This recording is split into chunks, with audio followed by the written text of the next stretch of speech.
Hello? Morning. Morning. Hello? Good morning. How are you guys? All right. Good. All right. So hopefully everyone's doing well. Had another good meeting this week, Cognition Futures. We've got some deadlines that we've been meeting and some new stuff going on this year in terms of submissions. And of course, we have our interns. And I don't know where we are with that exactly, but looks like we have people coming into the Slack and interacting a little bit. But we still have to get them oriented in the right direction, I guess. And then on top of that, we have the GSOC people who are coming through, I see, starting to come through. Is that the largest person who's in the Slack? It may be, yeah, I don't really know, but I think so. I think the projects are getting posted. So we're kind of in the beginning stages of that. So I had a question since you're here about that. Someone named Vrushali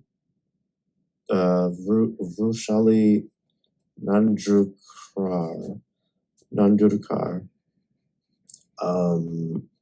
she said she reached out to you about the lab, and I think she did. And then I asked her, and she said she didn't know anything about Slack. And so I don't know if I gave her the wrong email, or have you heard from her at all? I think I may have. I'll have to check. I've been kind of bad at behind in my emails, so that's fine. Yeah. I just wanted to make sure,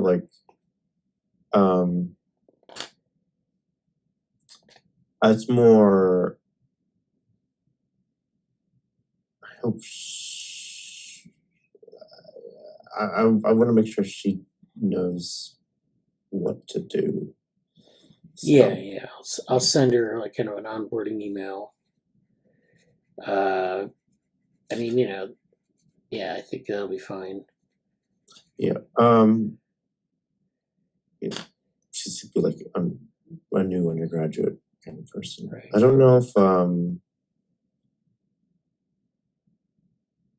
I will follow up later today with some of the interns who haven't replied yet, because I haven't done a whole lot of that. I'll do that.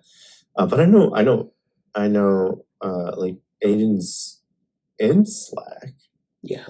And if you're watching, Aiden, thank you. But I think there's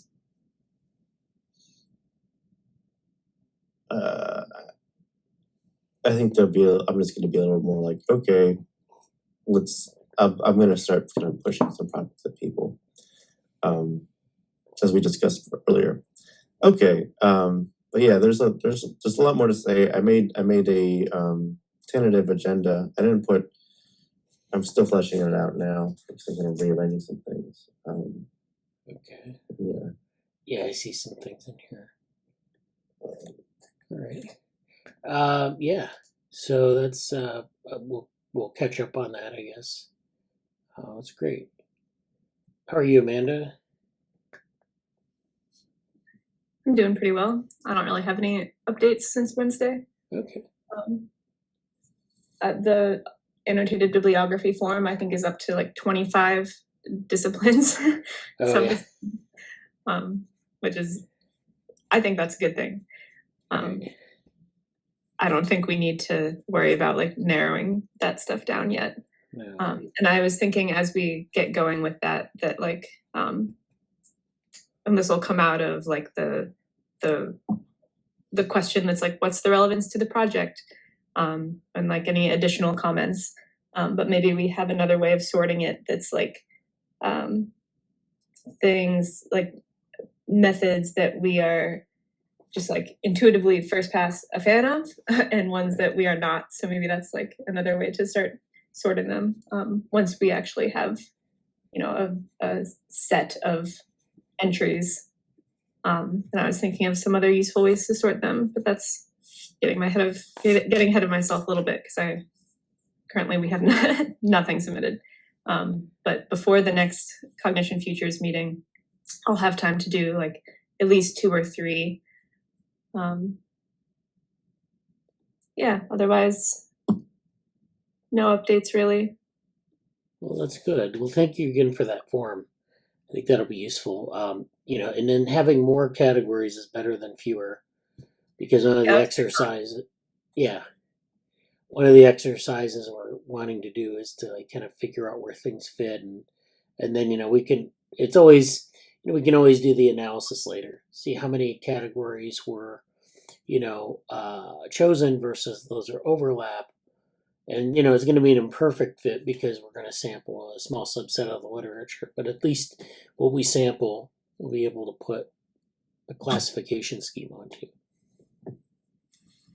And it might be even worth, like, after the fact, having like someone like an intern go through and rank them.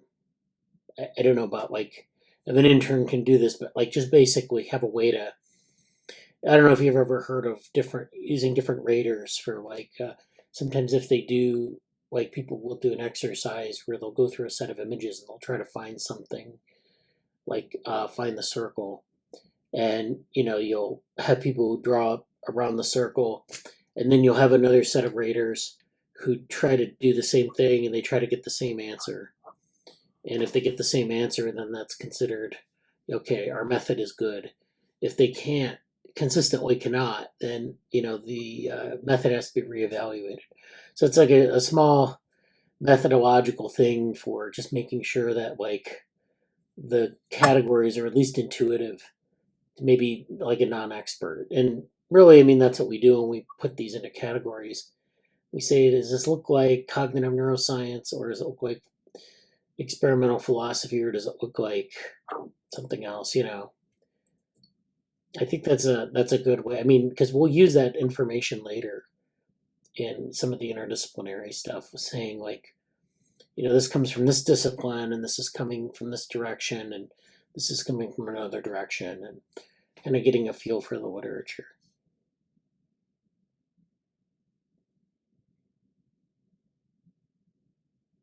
Yeah. Okay. Well, thanks. Yeah, thanks for the update. And I look forward. Actually, I need to put some stuff in there too, because I have some things. I was just thinking about it. I need to put some things in that form. So. Yeah, and we should, maybe these entries will be more collaborative. We should do entries for the books we've read for on becoming aware and the ecology of the brain. Those should be a bit more thorough, and since we've spent so much time on them, like in the reading group, I think that they can be more than just a quick entry. So maybe we collaborate on those a little bit. Yeah, I put them in. I put the reference materials page in Notion.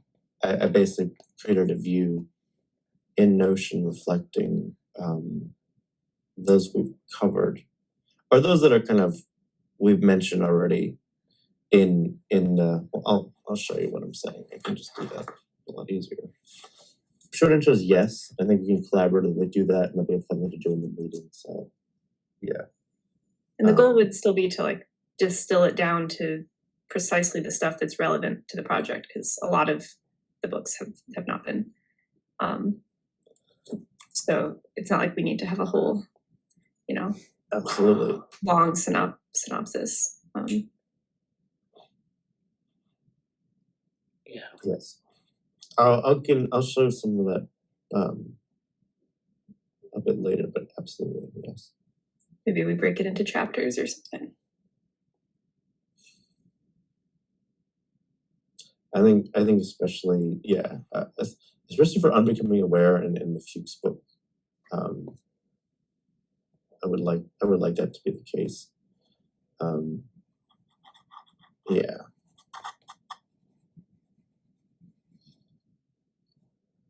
All right. Well, thanks again. Yeah.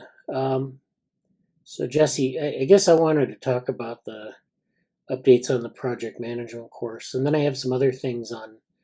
Like there was this thing on Slack that was about something we talked. You mentioned it in a tweet, I guess, too. Something we talked about on Wednesday that became a thing that I wanted to present on, and so. Do you want to do your updates first, or do you want me to go into that, or? What was the thing on Wednesday that you were? Oh, the thing about brain function and localization. Oh yeah, and that. and I think someone, Lisa Feldenberg, Yeah, that. yeah. Yeah, definitely. Yeah. Well,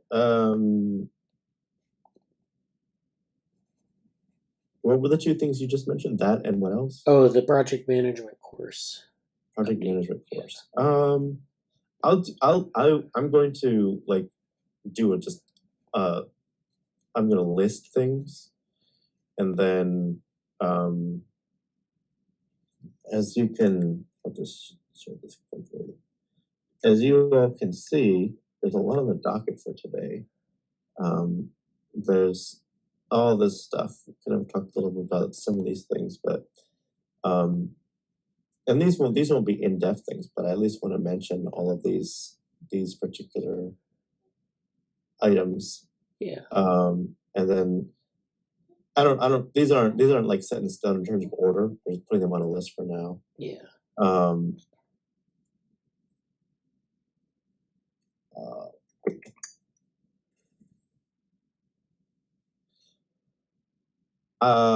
Just for myself, I'll just preview these things or give general updates. Okay. We had a bunch of submissions that were totally submitted this week. We had 3 for Bond Sustainable AI, 1 for CogSci. NICWIC has been approved. I just have to. They want a reduced abstract, like the short abstract that'll go in the program or something. And there's a few things about that I want to talk about because I have a few updates to the research talk segments, and also some volunteer opportunities for that in terms of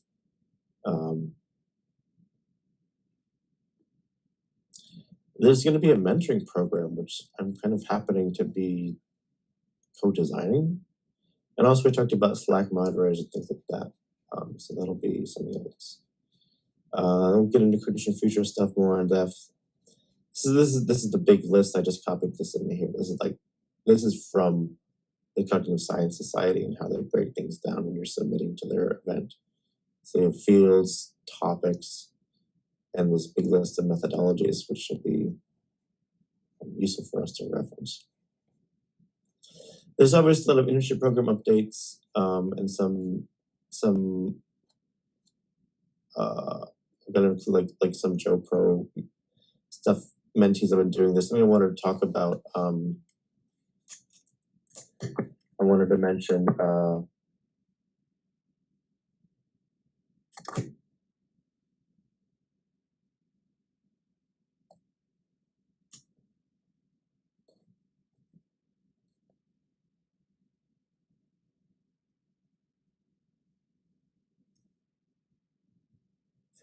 there was a discussion on Twitter that I was a little bit of a part of and thought was very good about. It was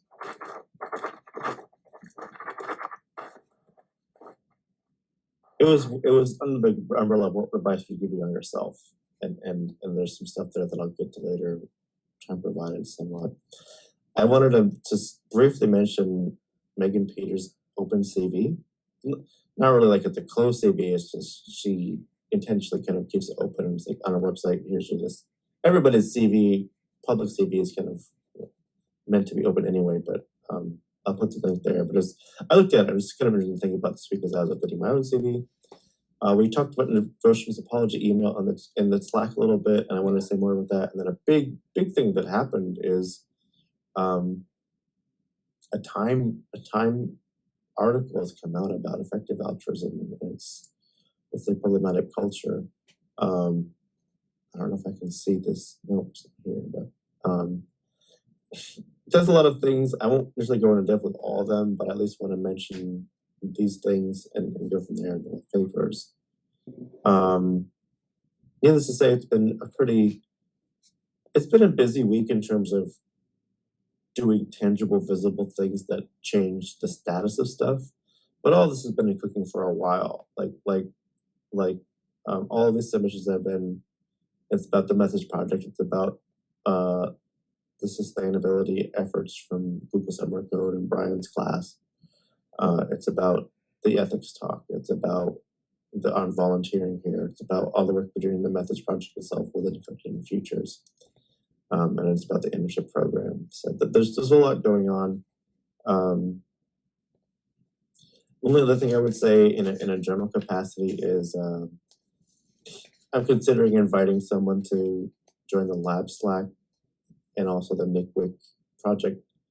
She is a kind of public health person and has a particular sense of she'd be a good person to add to it. I don't think she'll be a major I don't think she's going to be involved in some of our other projects, but she's having experience in this setting would be good for her, and I think there's some overlap to what she would want to sort of come to understand more. So she's been essentially be like an intern, even though she's not totally raw about her experiences. So more about that later. I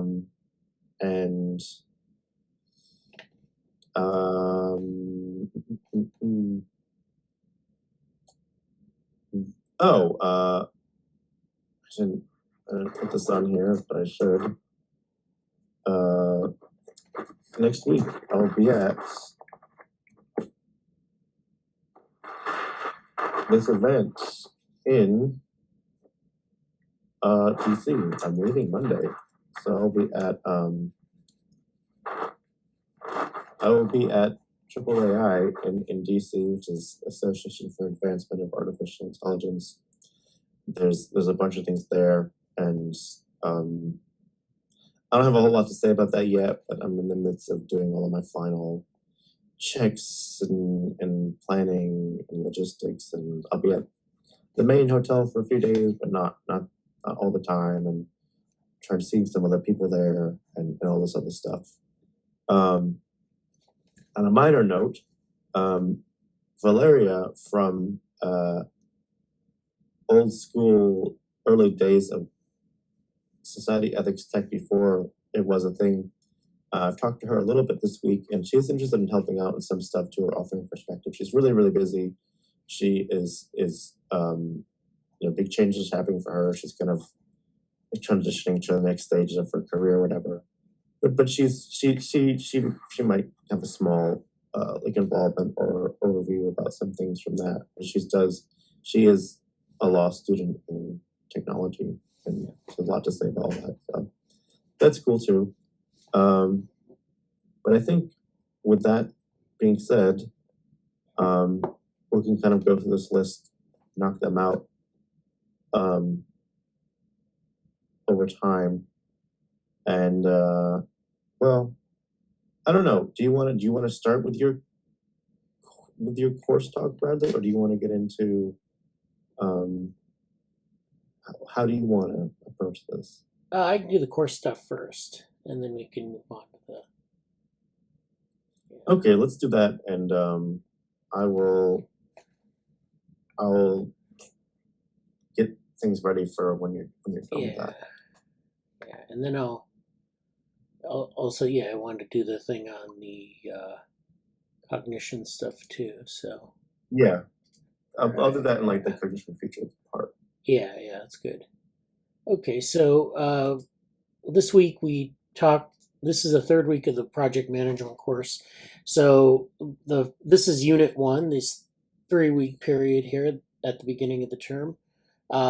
We had 2 weeks where we talked about different lectures that I gave on working open, and then the third week I gave a final lecture on working open, and then I did a review session that kind of covered an outline of what we did. So I'm going to go over probably the outline just so that we have a good sense of where we are in the unit. So lecture 5. So I kind of picked up at the end of lecture 4. We did a lot of things in open data, talked about that, and then in lecture 5, opening back up with thinking about open data and thinking about governance, which we also talked about in lecture 4. And that brings us to GDPR, which is an example of governance for data, for open data, for privacy, for personal data in the European Union. So the reason we talk about this is twofold. One, if you're running an organization that operates in the European Union, you're subject to the GDPR regulations, and they're pretty involved. I mean, there's a lot that you have to abide by. Certainly, if you're, thinking about like policy in general, this is sort of a template for future regulation. So, the United States doesn't have a lot of regulation in this space. States like California do, but other states don't, and the federal government does not. So, maybe one day we'll have regulations in this area, but for now, Europe is really at the vanguard.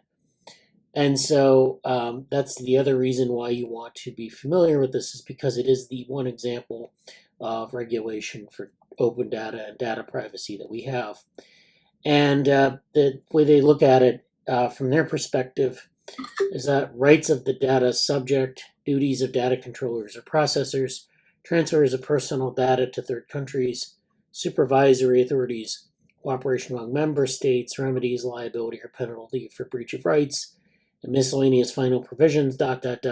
processing of personal data should be designed to serve mankind. So basically, they have this huge number of stakeholders that they think about. They can take them into consideration.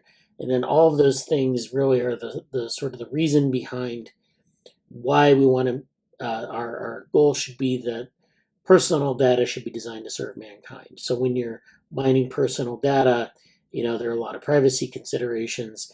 There's a lot of, considerations of what would, like a pipeline for doing the, for processing personal data. So some personal data might be okay to share, but we have to be cognizant of a lot of these different issues.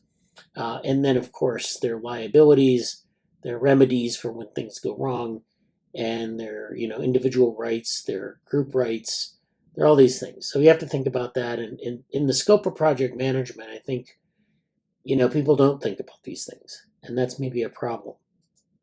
We've talked about that in society, ethics, and tech quite a bit.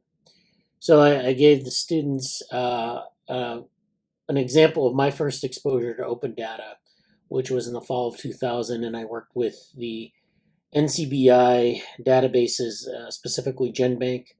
So I was a student, and I was working with some of the data in their repository. This was right before the human genome came out. So there were, gene sequences that you could analyze, but it wasn't, it was very much ad hoc. Individual labs would contribute data to the NCBI according to standards, and then you would have tools that you could analyze it with. But it was all very different than what it is now. And this is an example of the website. I went to the Wayback Machine to get a copy of this, just to show what it looked like. People were interested in the same things, but it was a different infrastructure. Today, NCBI's website looks quite a bit different. This is post-human genome. This is where we have tighter connections with the literature, tighter connections with other types of data. We have gene expression data. We have proteomic data. We have all sorts of literature mining tools. We have all sorts of things that you can do. And so, this is much more developed. The standards are much more developed. And of course, they serve research more, they serve it in a tighter, more integrated way. So this is the way people, like the NIH as an organization, is dealing with open data. And then, of course, it's open in the sense that it's available to, work with as a data analyst. And they've taken care of a lot of the privacy issues and the archival issues. Then we move on to like the shared data vocabulary of open data. So, if you're working in an organization with collaborators around the world, you want to have a shared set of terms. In, I think, lecture 4, we talked about controlled vocabularies. This is an example of one group that's doing this for data, open data. It's just common terms for everything so that people are on the same page. And then this is how you can make CSV data accessible in GitHub. So this is where, you can make a table that demonstrates, data. And this isn't necessarily archival. This is just simply like making it available to show people what the data look like. And so I did this because I gave the main class an assignment to build something in what we call markup languages. So CSV isn't technically a markup language, but it's a format you can use to display data in this way, in a tabular fashion. And so this is the underlying code. This is just a format that you can use to make data available at the lowest common denominator. It just has like it's comma delimited. So this is what the file looks like. And then you have these experimental formats. So displaying things on the web is a key part of, I think I talked about in the Markdown tutorial last week, or I think it was like lecture 3, where you have these, or lecture 4, I can't remember, where you have these tables, or maybe it's later in this lecture. Anyways, you have these kinds of things like electric tables. People are experimenting with ways to display data and allow people to interact with things through the web. And so this is a great project management tool.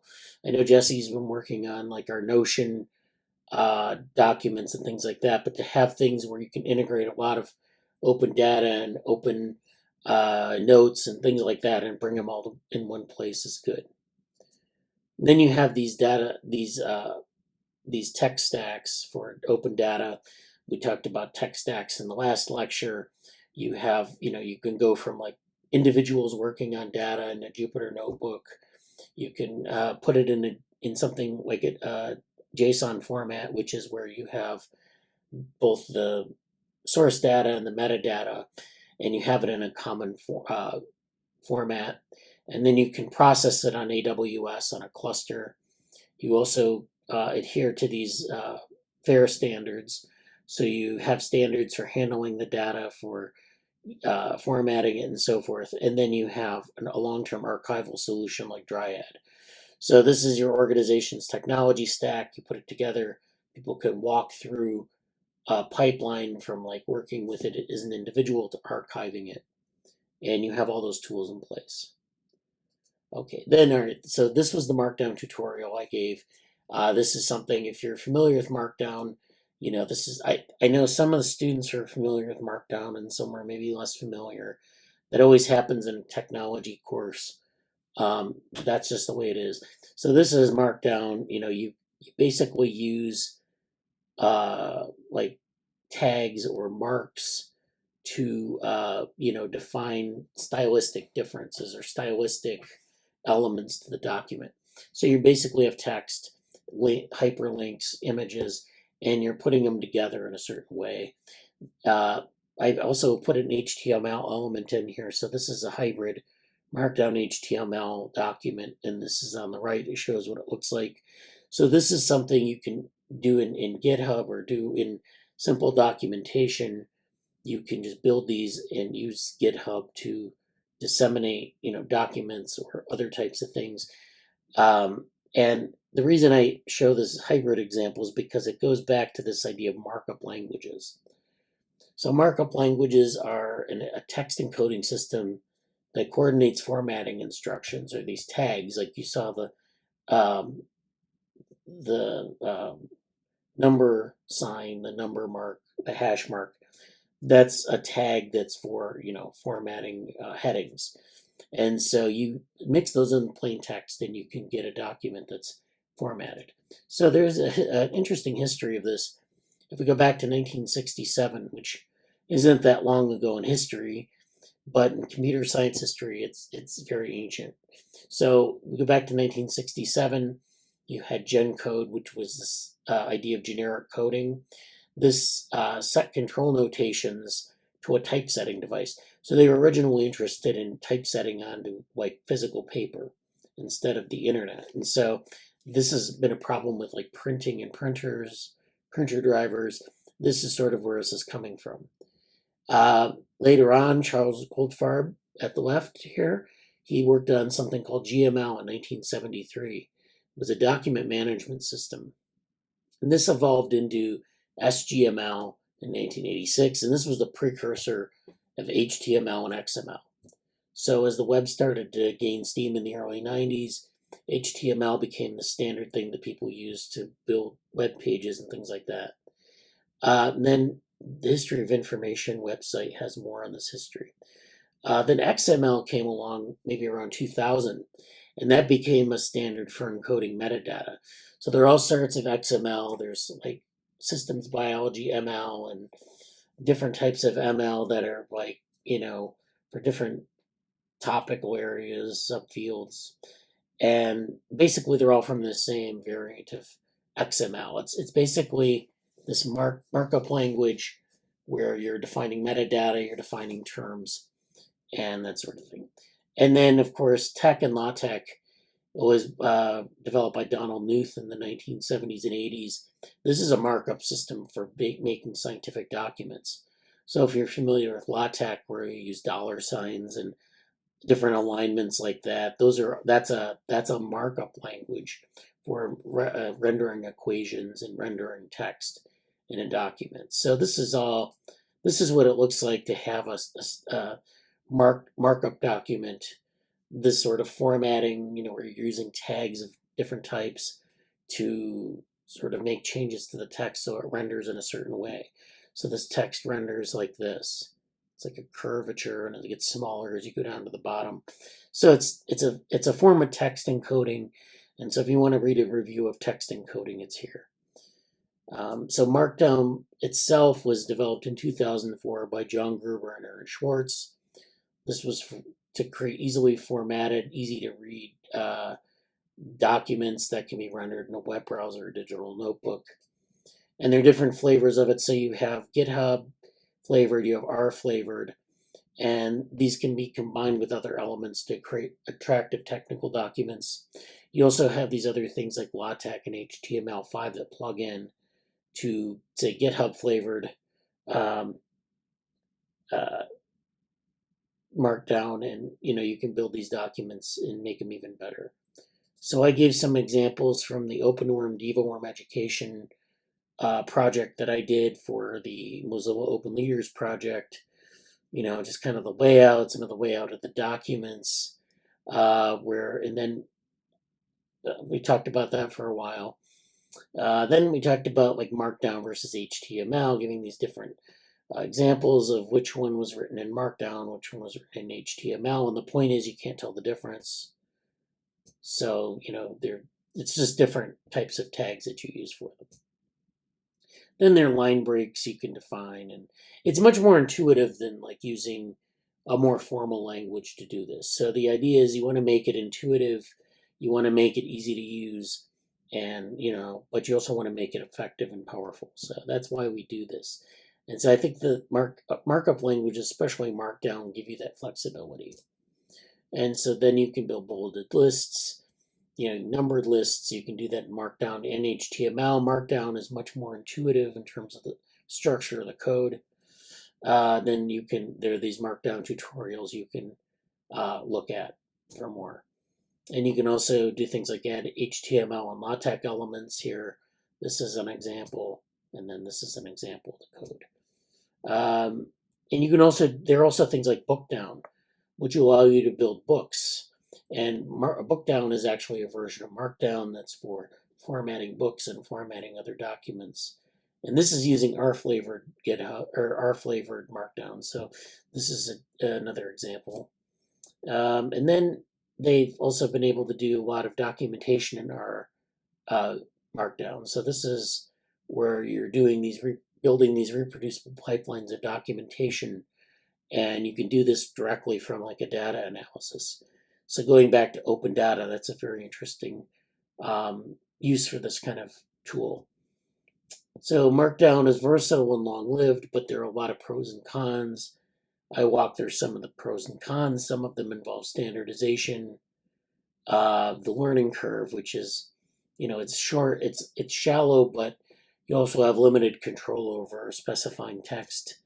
And then it's not necessarily, it's platform agnostic, but there are limitations to each flavor. So the basic flavor is agnostic to the platform, but there are stylistic limitations unless you have like a certain flavor of Markdown, then it gets a little bit better. And so you can use Markdown as part of a pipeline, go from Markdown to different things like PDF files, HTML files, other types of formal files.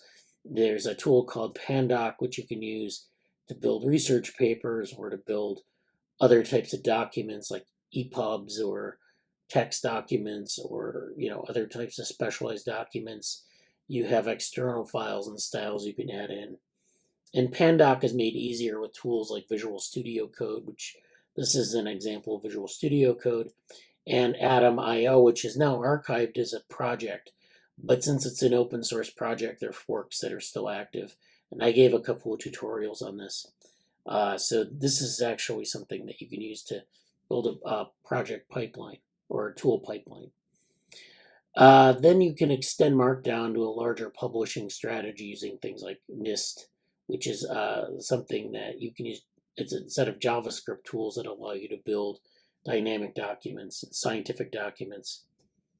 And so learning more, here's some readings, here's some adversarial readings is why you should and should not use Markdown for certain things. And then that was that lecture. And then lecture 6 was largely just a review of things, kind of going, finishing up with open data and some of these other things, working open. So there's a great interest in making working open part of a larger skill set. So I went over some of these things of how this might be useful. This is a very in-demand skill, but it doesn't get taught anywhere. So that's why this course I want to make, sort of a curriculum around this. Then there was a review of the unit. So we talked about working open, the tool systems and processes of open. And then, this provides a flexible starting point for participant-driven and easily modifiable projects. And then going over some of the things we talked about in the first lecture, some of the main points of it. There's collaboration in the abstract, which involves roadmaps, workflows, different types of statements that you make about your project. And then collaboration in practice, which are these different challenges of collaboration and tool integration and distributed groups. Then there's also this issue of note-taking and tool coordination and this sort of idea of flexible personnel or interdisciplinary personnel. And then moving from that, we moved into version control, the conventions of version control, forking and modification, backwards and forwards compatibility, the functions of version control, which are all the things from the tutorial on version control. Then technology-mediated governance, which is authority control, argumentation, and first principles, like what Wikipedia does. So we moved from like version control to governance, which version control is maybe could be thought of as governance in some ways. There's a technology-mediated form of governance, which is sort of automating governance, making it easier to do things. And then there's policy creation, which is more, I'm going to make policies that, kind of mediate human interactions instead of sort of making some of the things we do automatically, some of the workflows, it's not a matter of making them seamless. It's a matter of kind of making sure that people are working seamlessly, but also interacting in messy ways. So there are also organization-wide specific aims to governance, like technology stacks, contributing guidelines, and community standards. These are all things, again, that like when you come to an organization, they tell you in advance so that you're on the same page. It does help the policy creation go more easily. And then the disruptive forces of new technologies, we talked about new tools like GitHub or generative models or video conferencing. We talked about, with generative models, we talked about stable diffusion and chat GPT and things like that, especially. New rules and legal regimes, we have new license types and community standards as times change, as technology changes. And then new project directions often modify your roadmap, so you have to be prepared for that. There are different licensing regimes. There's software licenses, content creation licenses, specialized licenses that aren't, maybe sometimes you want to work with open hardware. There are specialized licenses for that.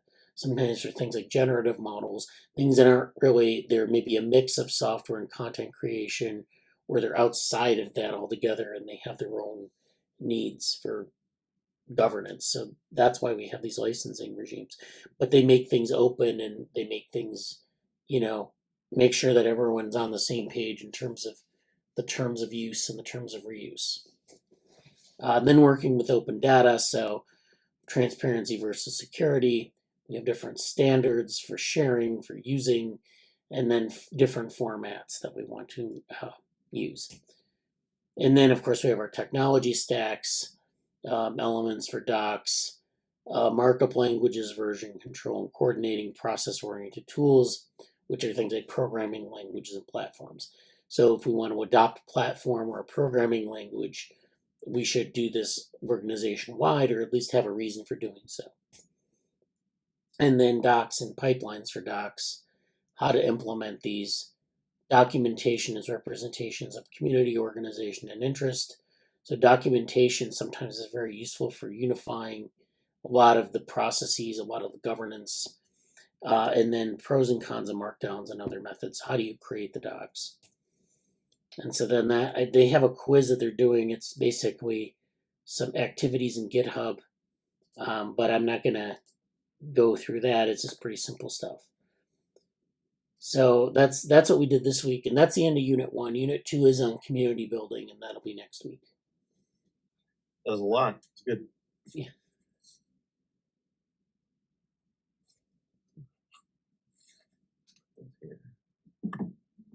That history of information website is really neat. Yeah, I thought so.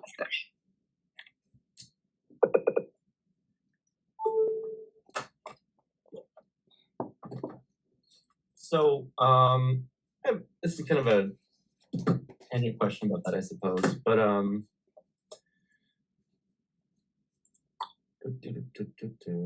sorry, I'm changing like locations.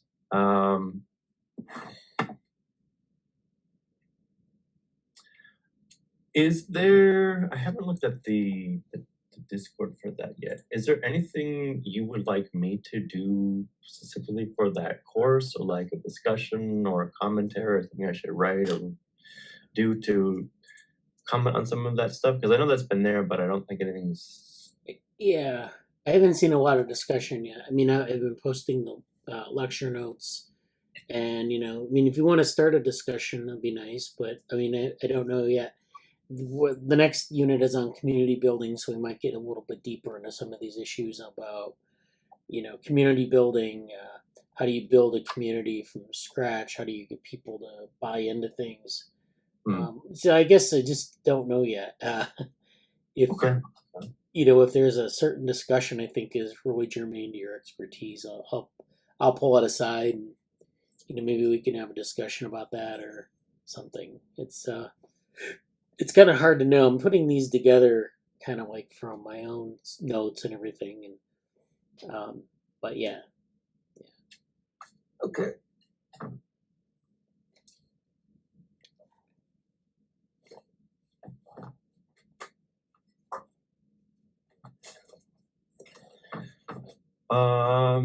What would you like to go into next? There's a lot of. I was putting together some of the things in the list.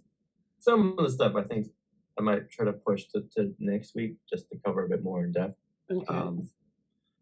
Because I don't think we'll have time to do everything. But I don't know how much more other things you wanted to cover today. Oh, just Like just outside of tweet. and in the papers that you wanted to do. Yeah, just well, I wanted to do the thing on the localization thing, but then I do want to do papers at the end too. So, but that should Okay, be okay. Then I'll just do this really quick. I have a surprise. Which is not really a surprise also, but like something I forgot that's sort of fun and like show and tell a bit. Okay. If I can do the camera thing, because let's see, it's gonna work. It's some kind of work, I suppose.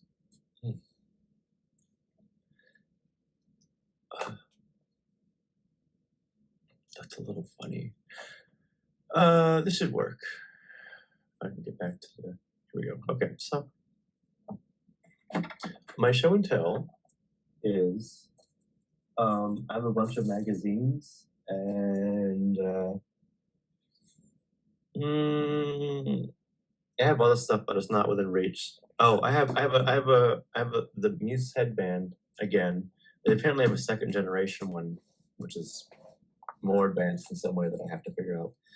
But I've been a member of this for a while, but I have the Spectrum magazine. But most excitingly for me, and it's cool to I haven't actually held one of these in my hand in a long time. It's just the Cognitive Science, like Trends in Cognitive Science. Yeah. The last two years. And it's pretty cool. I think having this in my hand will give me some things to scout to put into the methods project. Because some of it's like, they have different. Maybe you're more familiar with this than I am, Bradley, but essentially they have a volume, and then just break out the actual each. Like this is November 22, volume 26, number 11, pages 899 through 1,000, whatever. And it's like they get a big batch of submissions. They just break them out over time. Is that what that sounds like? What it? Yeah, I think like a volume is like a year of the journal, and then like the issues are, the issues within the volume. So it'd be like volume 1, issue 1. We might have like 3 or 4 issues in a volume, and then in that issue they have different articles. So they, try to. Sometimes the issue is like a thematic thing, or sometimes it's just whatever they have in order of time, like whatever submissions they get. So like, I know like modern journals are kind of like they just put DOIs on things, but I mean, I'm glad to see they still make paper journals. I was surprised. Yeah, I don't know if it's because of how I signed up with the cognitive science stuff, but I just opened my mailbox Yeah. this stuff all out. I'm guessing how they're doing it is volume is sort of the date, the year. Yeah. Like this is volume 26 is 2022. Number 11 is November. And yeah. So this is like November's. I've barely looked at them, but there's interesting stuff in here. Like just getting a little bit more sense of what the current language is for some of like the breaking stuff here. And there's quite a range of like heavily like very neuroscience type stuff versus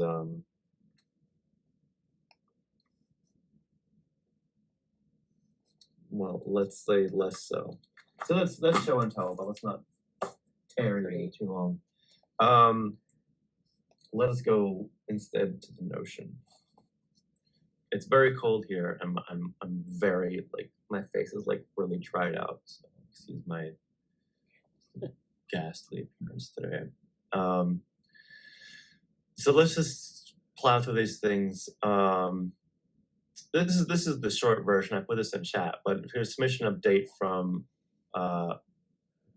Sustainable AI, CogSci, and NICWIC. I didn't put NICWIC in here, but we kind of already know that one. But let's just expand this for now. Basically, we have 3 submissions to the Bonn Sustainable AI Conference. It's a little bit interesting, a little bit different. It looks quite quite open, because if you get the SAT tool, the methods project, and plot filters all in one conference, that's pretty wild. But the way they phrased it, like I wouldn't have put this one here if they didn't use this term called techno-societal, I think it was techno-societal imaginaries. And that's basically about how technology interfaces with society, and people can interface with sort of possible visions or pathways to the future through technology. How like institutions or cultural practices around those technologies manifest or lead to or facilitate that stuff. And that's right exactly what Plotchers is aiming to sort of do. So I put that together. I don't know if any of these will be accepted, but I went for them. I kind of phrased the methodology project in the context of AGI, or general AI development, which is sort of a more popular AI term, but sort of basically using the lens of how is what we're looking at affecting AGI, which is legitimate enough. And then obviously Brian's work and Bradley's work and the Summer of Code folks' work on the SAT tool and ethical and sustainable engagement in general. I think that all makes sense. TICS 2023, for those who are in the meeting know, I basically phrased, I don't like this title perfectly, but I might switch it around a little bit. Thank you for the feedback for those who I like direct messaged people last night, and then I was like, hey, is this an awful title or not? Yes or no? Like, that's basically what I asked people. and it's like, it's okay. So we have submitted an abstract. Unless it's completely rejected and it become a poster, I don't think any of us is going to have the means to go in person to Australia, although we do have some contacts there that, I don't know, we'll see if they want to go to this event on our behalf. I don't think so. But there's a remote component anyway, and it's always good to throw your hat in the ring for this. AS and another open involvement for interns. These projects are open. All these things are open to contributions. And I do have some hubs here. You can kind of see some of the abstracts that I put in here for the time being and stuff like that. For NICWIC, does it say here? Yeah, I think this is the abstract that we have ended up using. But I have to boil this down into 50 words today, so that'll be a little bit of a challenge. But basically, we're going to have programmatically generated stuff, AI-generated content. We're going to have open data management, and then we're going to talk a little about the sustainability tool, auditing, Google Summer Code efforts, and stuff like that. And this sort of chunk here is where I'm going to kind of invite a new person to the lab to help out with this. Her name's Jen. And I think she'll contribute some meaningful stuff here. I imagine I'm kind of only doing like a slide here, but I've kind of invited her also. She's really good at like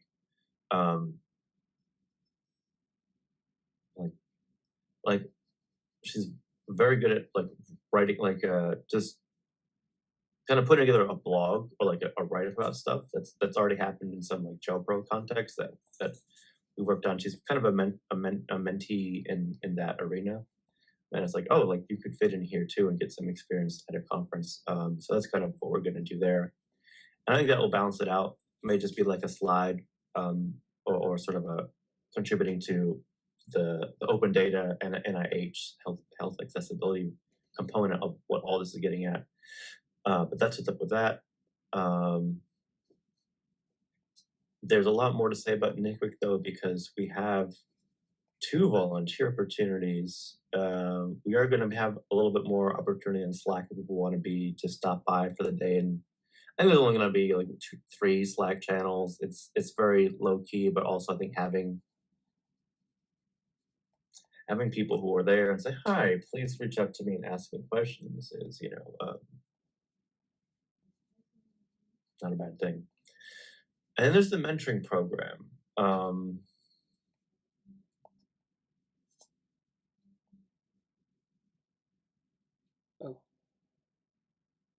Co-designing? Okay.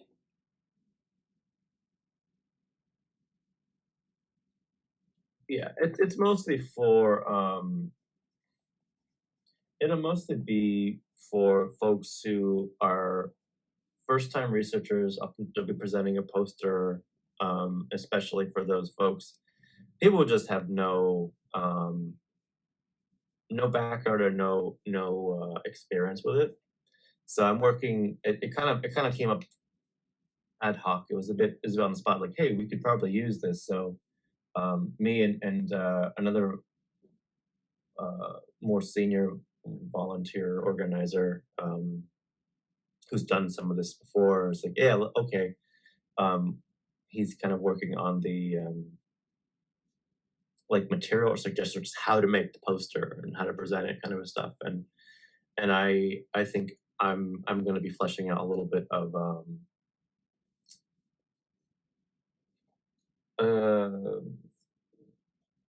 like things to think about, how to conduct yourself, what to prepare for. Some of like the more like coaching aspect of it. So it's not formalized in any way at this time. It was just, hey, why don't we have something for this? And the mentoring stuff will be kind of like checking in a couple times before the event and being present at the event, so they have someone they can talk to or whatever. So that's something to be kind of fleshed out over the next couple weeks. I may bring in or refer Bradley to that, and other people who want to kind of help out with that are welcome to do so if they so desire. But I might just basically the minimum version of stuff I'm going to do is sort of give it like an outline of stuff to cover and run that by Bradley and say, what else what do you think about for this specific audience or not an audience, but like this group of people and what their needs are and what will be good to kind of tell them. Um, uh, yeah, so, oops.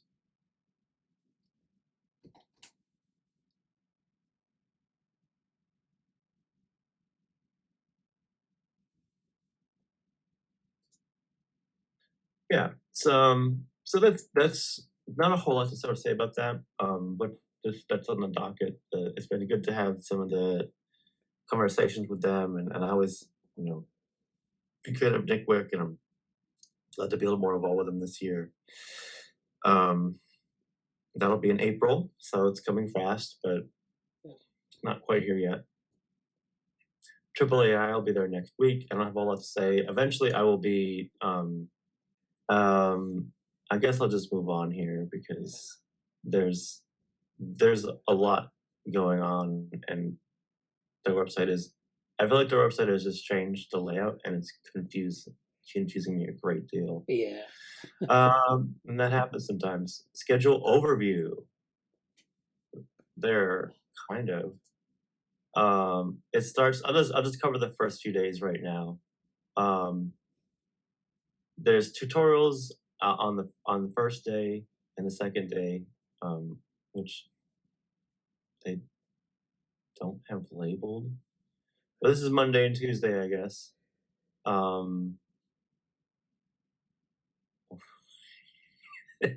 Oh, this is all Tuesday. Excuse me. I guess these are just different sort of tracks or locations. Tutorials, some consortiums, some more tutorials, and then the next day. So the first week is kind of, you have these tutorials that start like kind of a typical thing. Starts Thursday. This sort of welcoming remarks, some technical sessions, and then awards and posters. And then next week, Friday through Thursday, there's the meat of the conference. I will definitely be going to one of the workshops is about basically health tech stuff. That's one of the main reasons I'll be going there Thursday. And there's a bunch of other this is more of a very, very generic. Ooh, how about that? Josh Tenenbaum. I'll be going to that.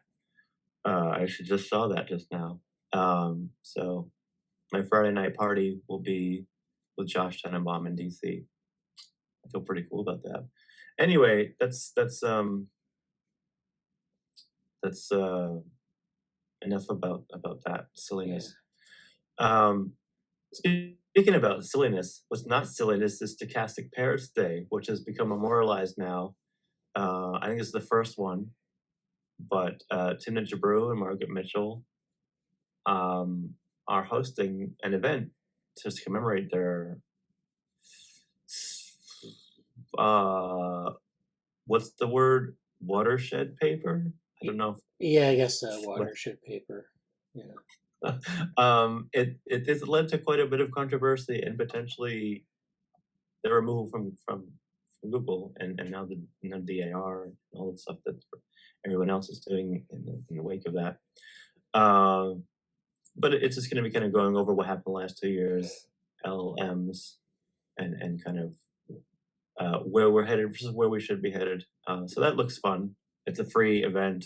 I saw Jabru mention it in Mastodon, so that's fun. Any questions or comments about events and submissions so far before we move on to other stuff? No, I think that's it. Yeah, AAAI, I know it's probably a pretty big conference and they don't have everything in the agenda, but yeah, I mean, there might be some things that you'll find interesting. Hopefully we can do a review of that when you get back from it, as it were. Yeah, I look forward to it because it's always good stuff. And it's not necessarily the most hyped stuff. So if you see something that's interesting, not necessarily the most, I'm actually, the most popular stuff. I guess, yeah, go ahead. I'm really excited that Josh is going to be there because I didn't know. I was trying to find. I didn't know he was going to be there. Like, there's some of the workshops, which I don't know if I can show in any kind of quick capacity, but like there's workshops and like cool stuff going on. There's all these things from behavior change, credible election, energy innovation, diplomacy, health intelligence, multi-agent pathfinding, like all the systems neuroscience approach to general intelligence. Like there's a lot of cool stuff. It's just outside of those workshops, which are kind of the last 2 days of the time in DC, figuring out what's been available, like where's like some Cognition Futures hub for this event. And now I was like, okay, it's definitely going to be the cognitive science nerds are definitely going to flock towards Josh Tenenbaum because that's a pretty big name in a very specific area. So it's sort of like, okay, great. I'll be able to target some specific stuff and hopefully some discussions around that. And that is this time, which also sounds kind of appealing. That's like the Friday night main event. So that'll be great. But there's a lot of different, niches. Like my first ever event was actually a AAAI symposium for like human robot interaction. That was a lot of fun. So yeah, we'll see what happens at a big event like this. Cool. So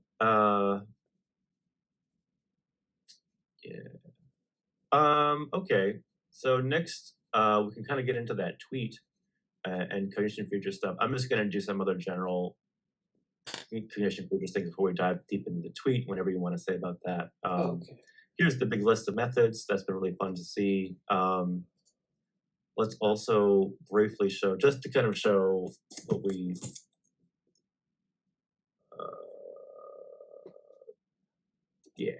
I'll just put this here and go here.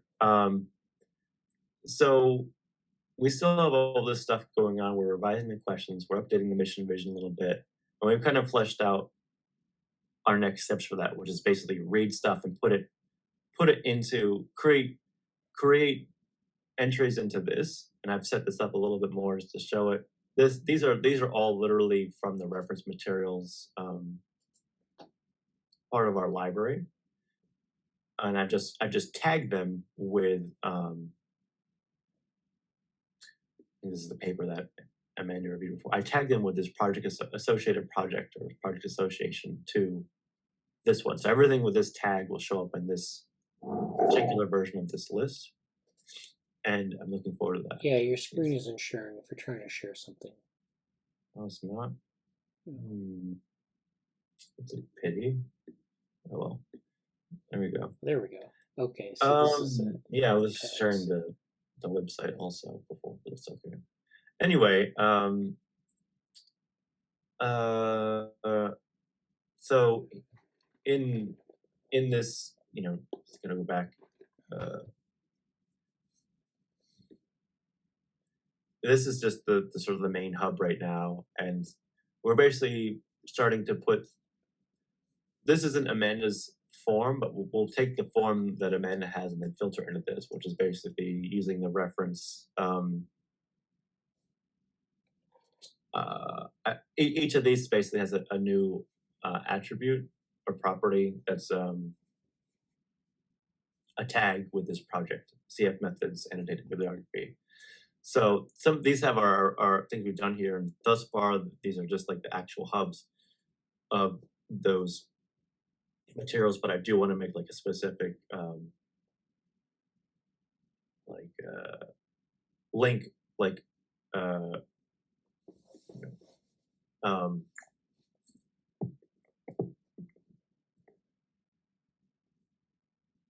something like this, where you will have space to just write your hub, like whatever you write, whatever was put in Amanda's form will be put into like this space basically. And we'll revise the structure a bit more, but we're starting to flesh it out with what is our bibliography, and eventually I will also update. We'll start putting things into this space, the actual methods database, which is currently underpopulated, but we will be using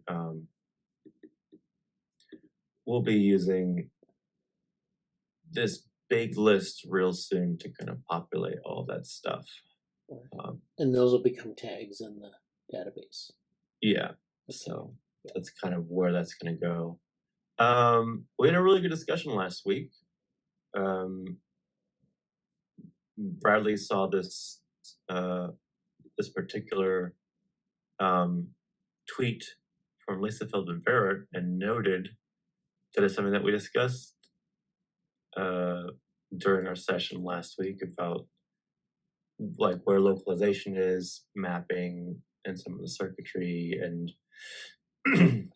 like what is independent or not in these contexts, and how there's a need for updating them. So I don't know if you want to. Yeah, I'm going to get into that. So I'll share my screen and I'll take it from here. All right, so let me share my screen. So this was actually something we mentioned in Cognition Futures this week. We talked about brain. Well, we were talking about the Fuchs book, Ecology of the Brain. We were talking about brain function, and we were talking about localization of function. And he doesn't talk about that specifically, but he talks about like a part of the, that the brain is this resonator, that it's this thing that the environment kind of works through. It's not like something where things are autonomously generated by different parts of the brain. You interact with your environment and so forth. And I mentioned that, we don't necessarily have, well, there are these issues of localization of brain function, which I said, we still don't really know exactly how these things work. This has been like an enterprise of neuroscience, cognitive neuroscience, for many years. So fortunately, for this discussion, we had, let me see if I can get back to we had some activity in the science Twitter sphere and actually papers. So Lisa Feldman-Barrett tweeted this out. It was a paper that they did for Trends in Cognitive Science. It says, most brain imaging studies make three questionable assumptions. Mental events are localizable, map uniquely to dedicated brain circuitry, and are independent of larger contexts. So this is something that if you look at a brain imaging study and they study attention, they're going to have a task which is like a very simple attentional task where you're asked to do something, usually like a very specific task, like, pay attention to the red light on the screen, and it moves around the screen, and you have to track the thing. And if your attention gets divided or there's something, then we can assess that, and we actually do brain imaging at the same time, so we know what's activated at different times. And so people can look at like the when cognitive neuroscience first started, you had these almost like lists of regions that were activated during a certain experiment. And then later people started to build brain networks. So they started to extract different regions of interest that were active during this task and then build networks, so what was co-activated at the same time. And so you can do this, but the point of this is that there's this difference between one-to-one mappings, so that if you have certain brain regions that are activated during a mental event, then there's only one way that can happen, versus a single mental event having multiple mappings. So that would be across subjects or across like the experiment, you would have multiple different areas that were activated. And so with brain networks, it's, on the one hand, you do see repeatable activations in certain areas across experiments, across individuals. On the other hand, you do see some variability in there. So this is what this is setting up. So this paper is, I think it's this one here. Yes, this is the paper that she is talking about. And this is one of these Trends in Cognitive Science papers. So this is the Trends in Cognitive Science series that we've been looking at, where they kind of, I don't know about take cognitive science to task, but they definitely are being very provocative in terms of the things that they're asking. And so this is on improving the study of brain behavior relationships by revisiting basic assumptions. So this is Lisa Feldman-Barrett's an author on this. There are other authors. And so the abstract reads, neuroimaging research has been at the forefront of concerns regarding the failure of experimental findings to replicate.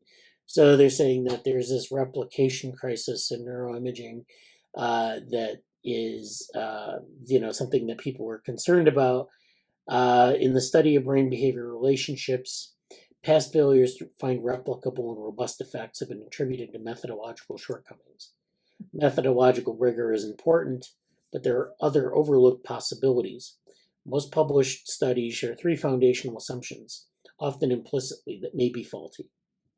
In this paper, we consider the empirical evidence from human brain imaging and the study of non-human animals. So they're looking at these fMRI studies, they may be also looking at EEG, but let's keep this to fMRI for now, and human fMRI, because this will become important later.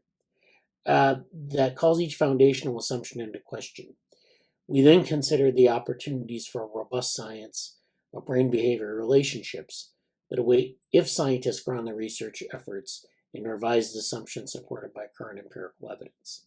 So that's just a fancy way of saying we need to rethink how we interpret neuroimaging studies, and maybe how we do neuroimaging studies. We do them in a very controlled manner. We do them in we put people in a scanner, and as such, we have to give them very simple tasks to perform. You can do things like, put people in a video game, and that's considered a naturalistic environment. And so, things like that but those kind of tasks are very different from the types of tasks that you would commonly see, say, in cognitive neuroscience, where you have trials that are independent. You present the same thing over and over, and you try to get a sense of, you try to make it as controlled as possible, so you can get these, you can, basically boil your results down to a set of brain regions that are active, and then they're active like this is a repeatable thing. So there are these three assumptions. The first is the localization assumption. The instances that constitute a category of psychological events, so for example, instances of fear, assumed to be caused by a single dedicated psychological process implemented in a dedicated neural ensemble. So in other words, like if it's something like fear, it's generated in the amygdala, you should see some part of the amygdala, quote unquote, light up, and it should be repeatable. And you should be able to see that link to behavior by giving the subject a stimulus that has some way of eliciting that fear and eliciting that brain region to activate. Number 2, the one-to-one assumption. The dedicated neural ensemble, which is the thing that we just talked about with respect to the brain region, is assumed to map uniquely to that psychological category. So it's like you have fear is a psychological category. There are a lot of different ways you can define fear. So you have to be very careful when you make that distinction. You have to make that category. You can have subcategories of fear, for example. And then it does depend on your definition of that category as to what your neural ensemble looks like.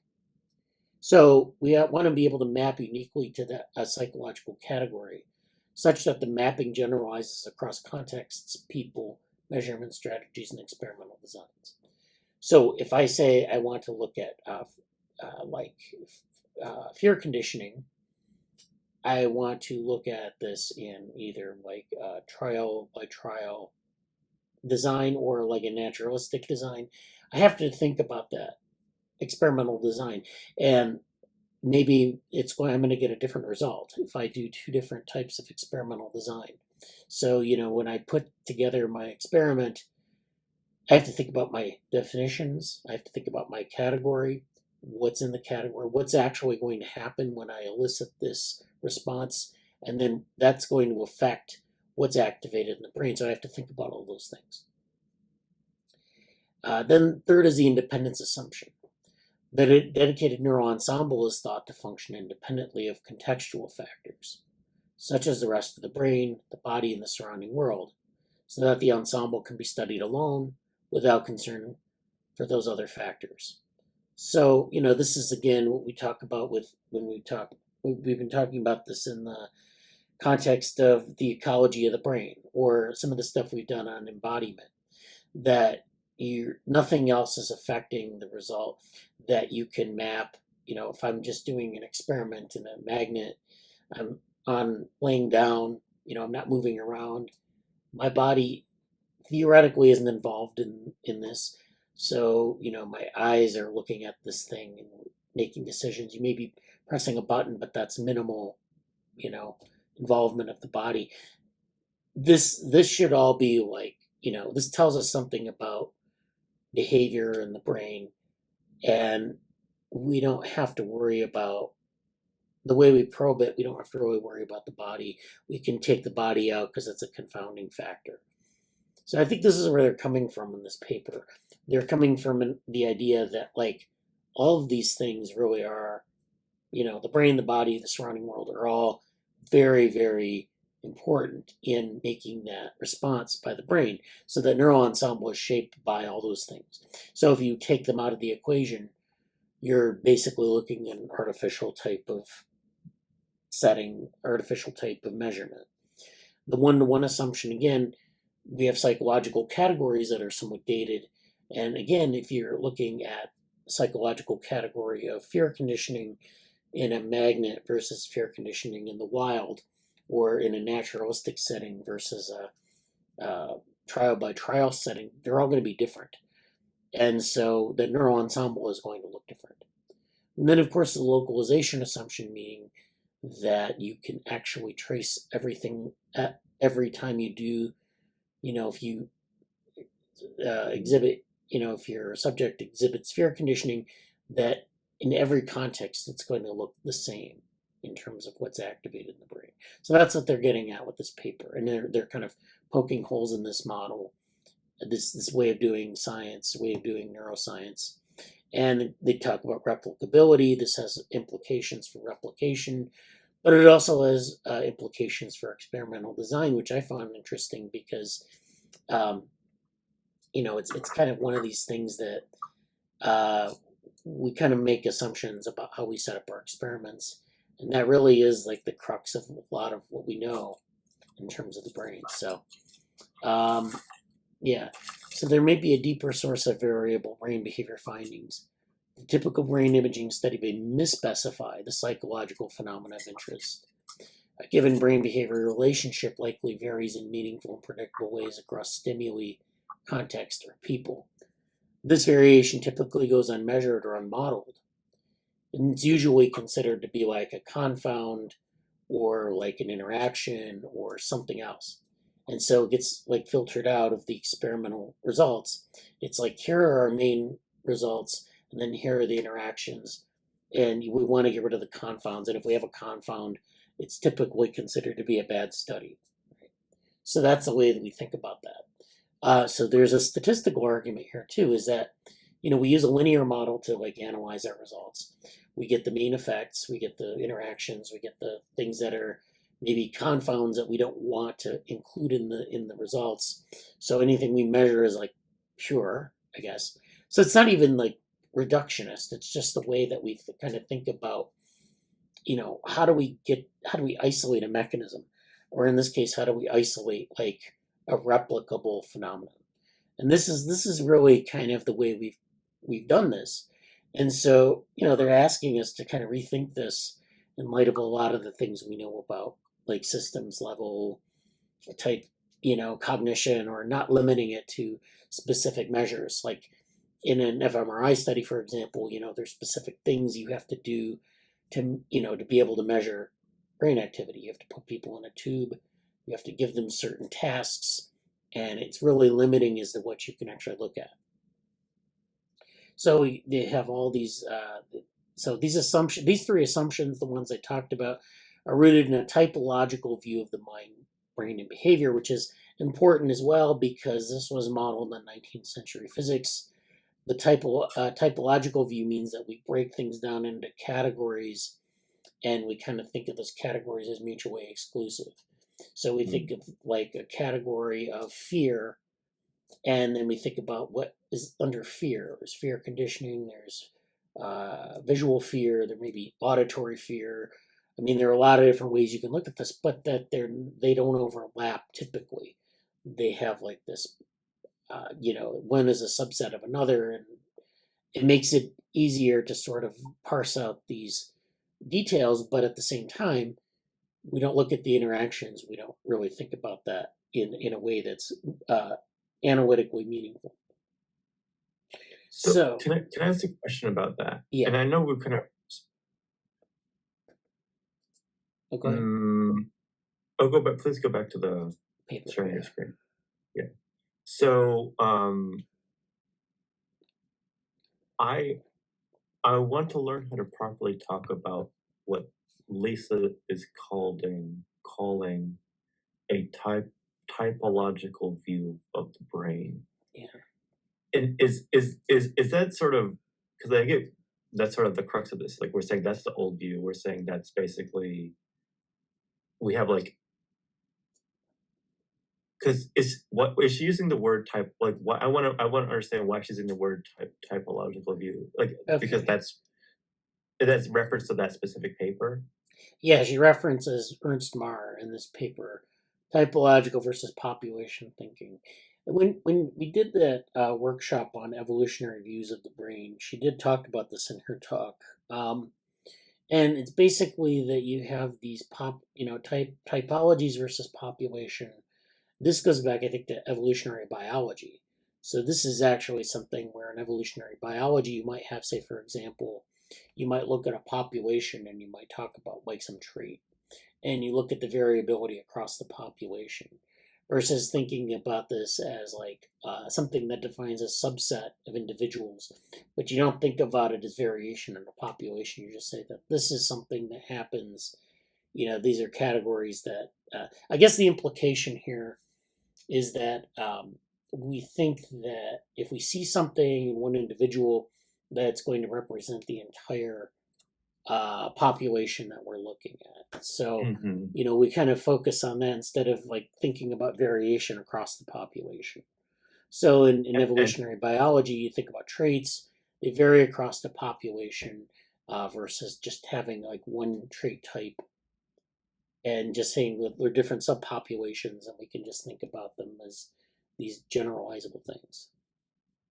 Yeah, and this is really interesting to me because I feel like, as I may have stated before, I think everybody in the chat in this meeting knows, like I've a long history of looking at like personality typology, personality theory, the pseudoscience of like MBTI and like Enneagram and these literal typologies. And it's sort of, I'm really interested in language around that and separating out from those things. You know, I kind of want to. Could you put a link to the article if you're gonna not? Oh, I want to like look at the article. But yeah. this article. So well, like, I'll put this in the. Yeah, if you could go up to where that comes in, I think like, back up to here.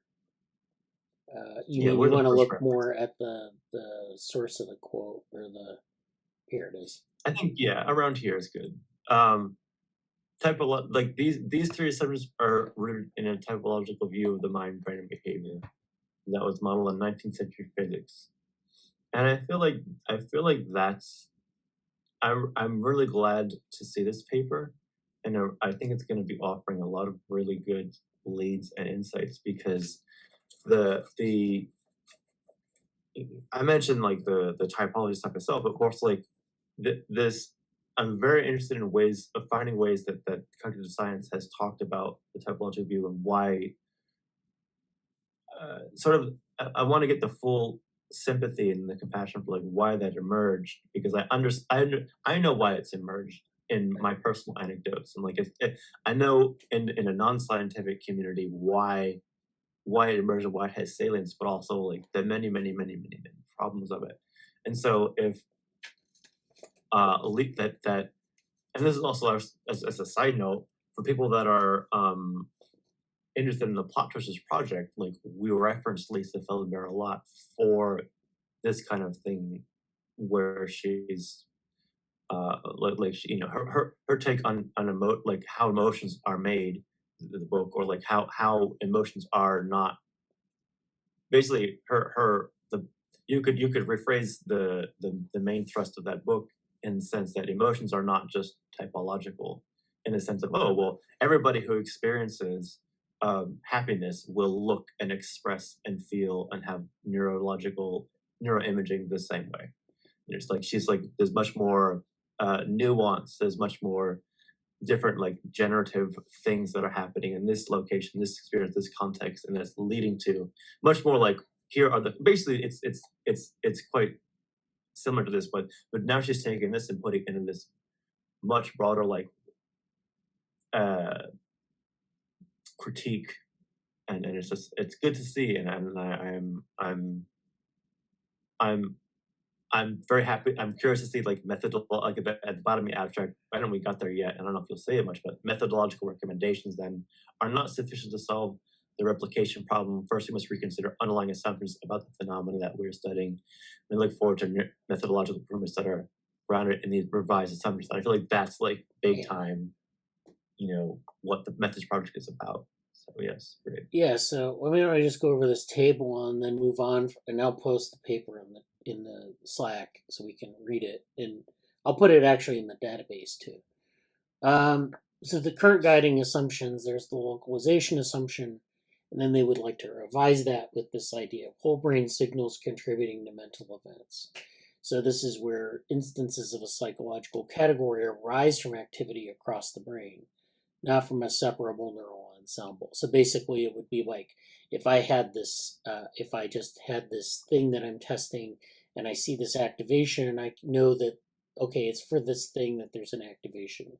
But then, you know, it's like there could be other activations for the same phenomena or for the same type of task. And we, you know, instead of putting a name on it and then saying this is what we get, we look at what sort of arises from brain activity and then giving it a name.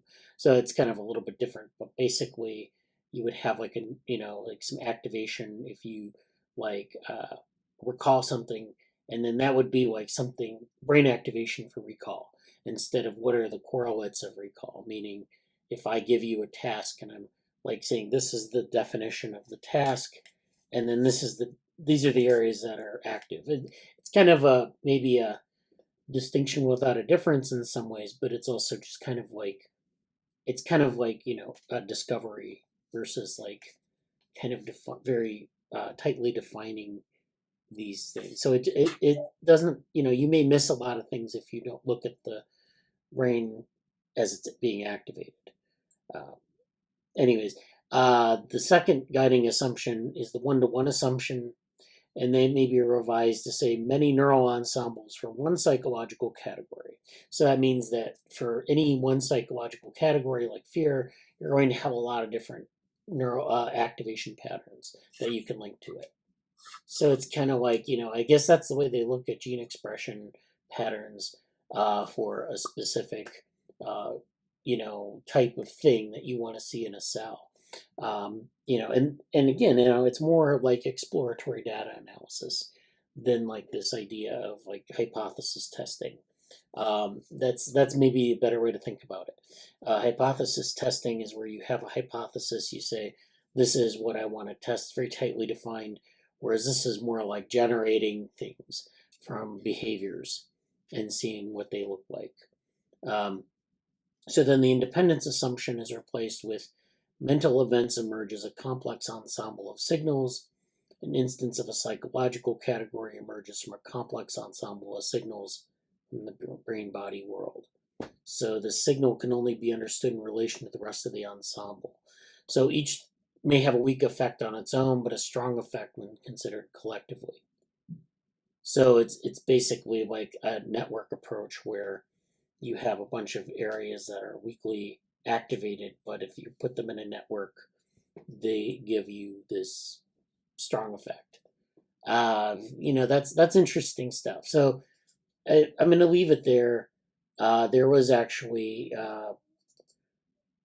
so she talks about some of these assumptions and goes over the paper. And then Nancy Canwisher, who's a cognitive neuroscientist, made a tweet of Lisa Feldman Barrett's original tweet of the paper. Time to clear up some of the misconceptions and incorrect claims in this thread and accompanying paper. So she doesn't agree with this paper, and she's, very much of that first paradigm that we mentioned about, the more traditional paradigm, and her argument for the traditional paradigm, or at least, making points about the traditional paradigm. The first one is, and I'll zoom in here a little bit. Okay. Localization of function and context independence of functional selectivity are not assumptions, but empirical hypotheses. So she's not saying that they're, the way they kind of state in the paper is that a localization of function is an assumption. You pick your regions of interest, but they're actually hypotheses. And it does not advance science to replace them with the opposite assumptions, as LFB proposes. Rather, we should test these hypotheses against data. So she's very much, talking about how we use these brain areas as sort of hypotheses about how the brain works, and then testing them against repeated measures of data. Then first, the claim has never been that a particular mental process engages only a single brain region. Rather, the claim is that many individual brain regions are engaged in single mental processes. So instead of thinking about like how, if you have a mental process, they used to do this in the early days of neuroimaging where they would have like, they would try to make a list of things that were activated. But some people, even farther back in the history of psychology, thought of like single mental processes being, related to a single brain region. Like there's a part of the brain for this type of cognition, or there's another part of the brain for this type of cognition. And really what's emerged is that there are these networks of regions that are engaged in. And so like you'll have a region, network for attention or a network for memory. These are things that we see in the literature that have become actually quite successful at this. So we do have these sort of network approaches where these areas, paper will describe different areas for a certain type of mental process.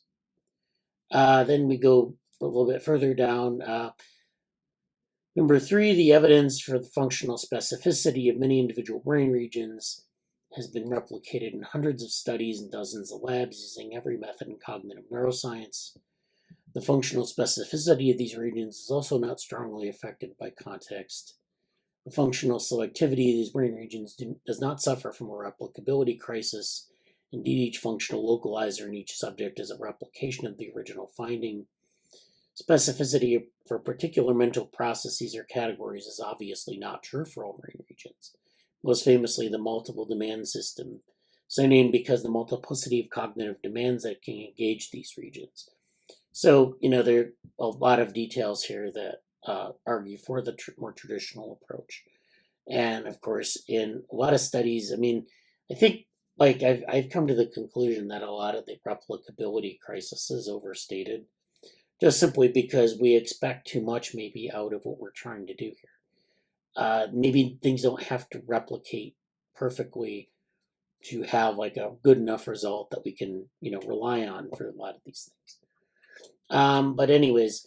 But the fact that some brain regions do not have a domain-specific function in no way argues against the domain specificity of those that do. So that means that this is not a uniform thing across the brain. There's some areas where there's a very strong effect of domain-specific function for brain regions being responsible for a domain-specific function. So it's not, that may be true for some regions, but not for all. And in fact, there's some good examples of some where it's a very useful method. So localization of function in the brain is alive and well. So those were Nancy Kanwisher's arguments against the paper.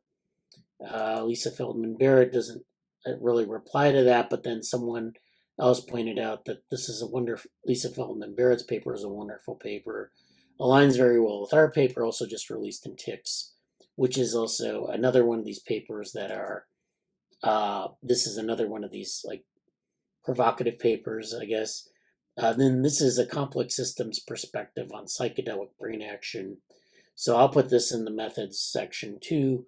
And I'm not going to get into this paper because we've already talked about this, but it gets into some of these large-scale brain networks, localization issues, and then also using psychedelics to probe this. So, there's a lot of interesting stuff going on there. I don't want to go on too much longer, but I just wanted to go over those with everyone and kind of give some context to that. Yeah, that's awesome. I know Amanda had a lot of great stuff in the chat, and I think I'll defer to her to go next. But that's great. I think we'll be talking about that paper and the responses to it for a while. Yeah. Go ahead, Amanda, if you want to say. Yeah, I thought the Feldman Barrett paper was a good example of what we're trying to do with the methods project.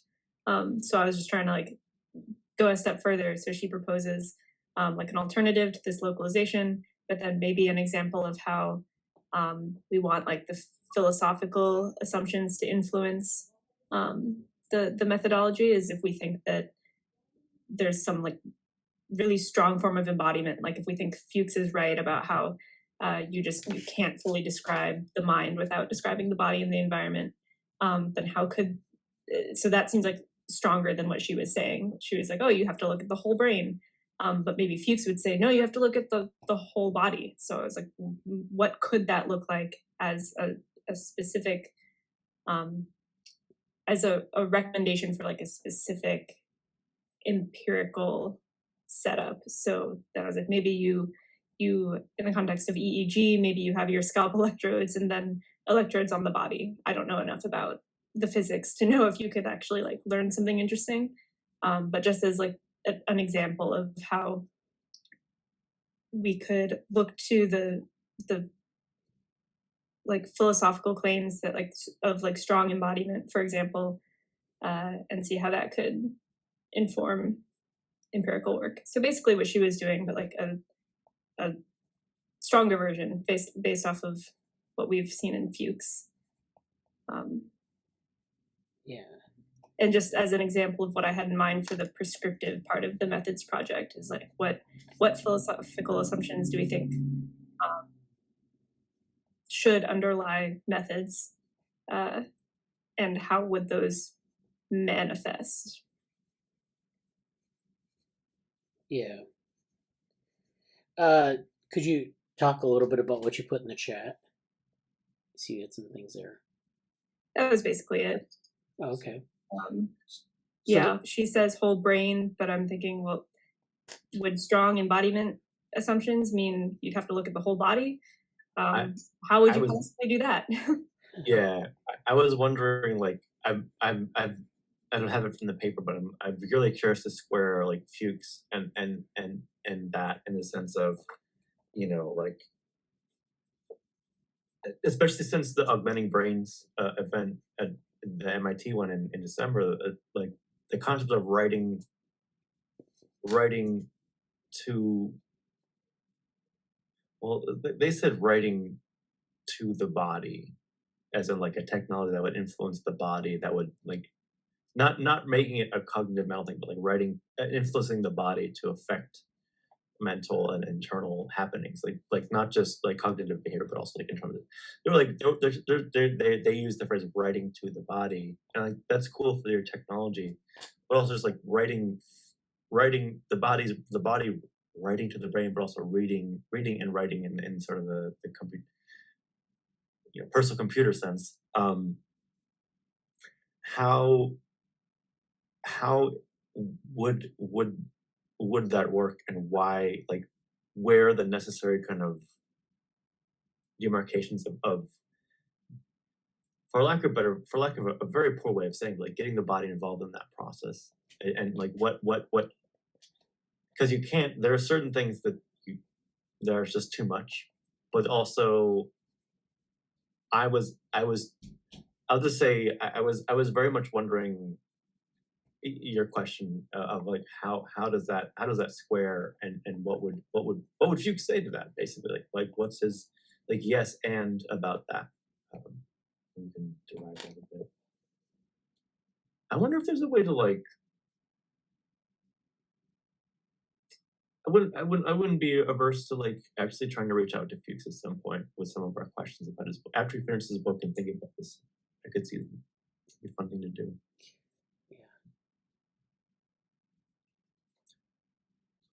Okay. Well, yeah, we should get to the next thing we want to do here. I don't know. Yeah.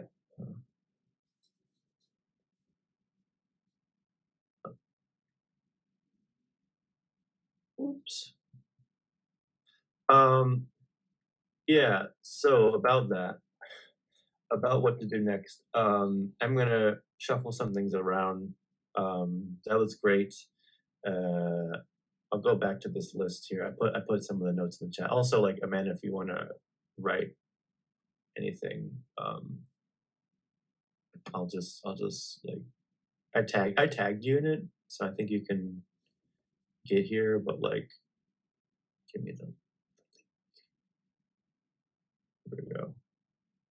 Should you want to add more, whoops, you can. Ooh, this seems really weird looking link. Anyway, here we go. Okay, so we kind of covered a lot of this stuff already. We've talked about the internship program. I think I'm going to skip going over Peter's CV just because we're kind of already at the limit, and we have our papers after that. I think what I'm going to do is basically tease or preview the Bostrom email and this piece, and kind of mention them and do a little bit of an overview, and then come back to them next week, because originally someone just shared me the email, and we had a discussion about it in Slack. We had a discussion about it here. We had a discussion about this here, and we had a kind of some commentary there. Brian was involved in that, and then I saw, it was kind of funny too. Can I do it like this? And then I saw this over here on the side,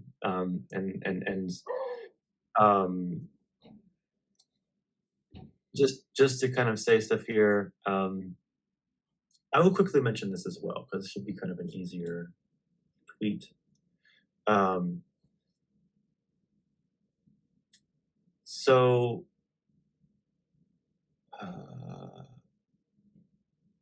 not sure if it's below. Yeah, I think it's below this. So I'll just go to this very quickly and kind of touch upon it later. But it's something that I've been dealing with and kind of some other things I've been doing. But someone made a thread question: what advice would you give to a young version of yourself? And this person said, if science, medicine, surgery is your happy place, don't ever let anyone ruin it. And one thing I've been dealing with in some of my mentoring efforts has been addressing basically someone who they have an aversive or negative response to research, and I've really been unpacking that as far as why. I think actually I might have even commented on this a bit earlier this week. Did I say it here or not? No, probably not. Because I was about to, but I didn't. And I was basically going to say, basically this one, which was, and it's tough because advisors and counselors and mentors, like you're not therapists, and they're not asking people to be therapists. But at the same time, it's really important to realize that advice, like what's readily available and tenable and makes sense when you're giving advice in a career guidance sense, or oh, I really like this, what should I do? Or I don't like this thing, I don't want to deal with that. I'm more of a this person and less of a that person. And I'm not saying you should override people's self narratives and views, but at the same time I think there's a very important lens of offering space to consider that people's formative or initial exposure to things may be tainted or problematic. And I'm dealing with a few people, and one person in particular about this, who were like, oh, I don't know about this, or I can't do this, or whatever. Even like last year when I first started doing some of the mentoring stuff, that was a big thing, was just this sense of a lot of negative voices that still resonate in the person's head about their abilities, or if they should be. I think I use the word belonging or unbelonging in this case. And I feel like if you're seriously taking the role of a mentor or a guide to somebody who's coming to you, I feel like it's important to have some space to consider those voices, but also really give people the opportunity by which they can try to find their own answer out themselves.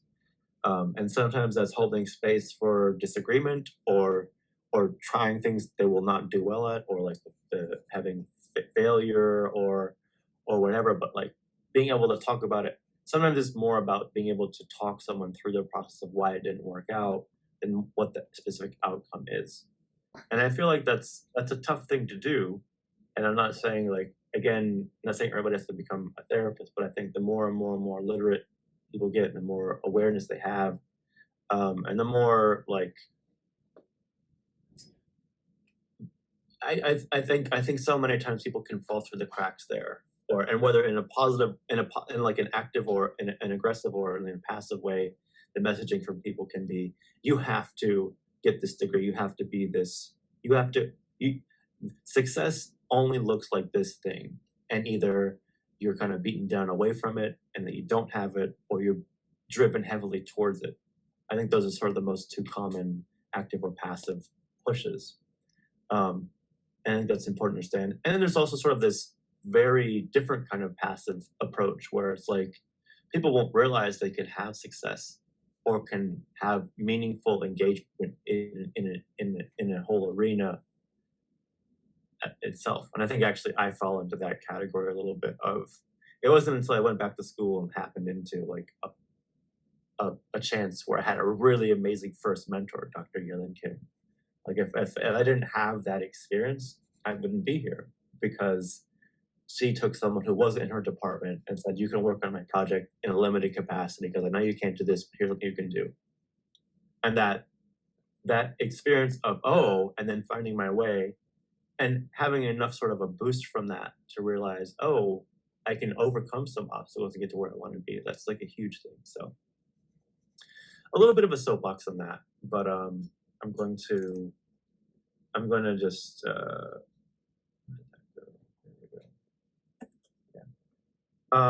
cool. And then I don't know if anybody wants to say anything about that, but I'm going to move on to the other stuff as well. Let's see here. So the other items for the day are the Bostrom email and the times piece. And I'm not going to, I think these deserve a longer conversation to an extent. Not necessarily the purview of this lab, but just to bring it up as I think it's important to talk about them. I'll mention them more next week, or continue the conversation next week. Maybe it's a good way to say it. But just to put this email on camera, I think this is the one that Farley asked me to talk about. I think this is the one. Just to go over it a little bit. I'm not going to go in like the full detail of it because there's like offensive things written, but basically, I think a lot of stuff is kind of calling me out. A lot of the macro context for both of these articles, by the way, is that there's been a lot of fallout in the affective altruism community.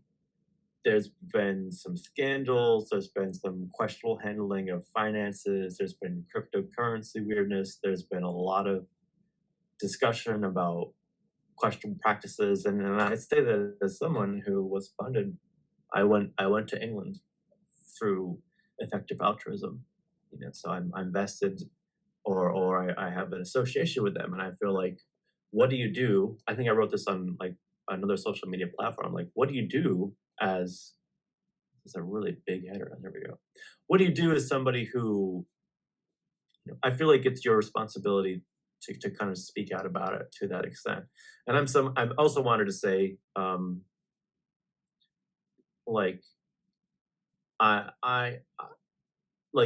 glad.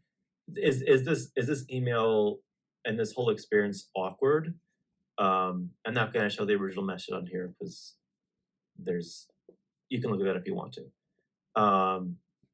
But he's basically reaffirming his apology for 26, almost 30 years ago. And it was fairly racist, and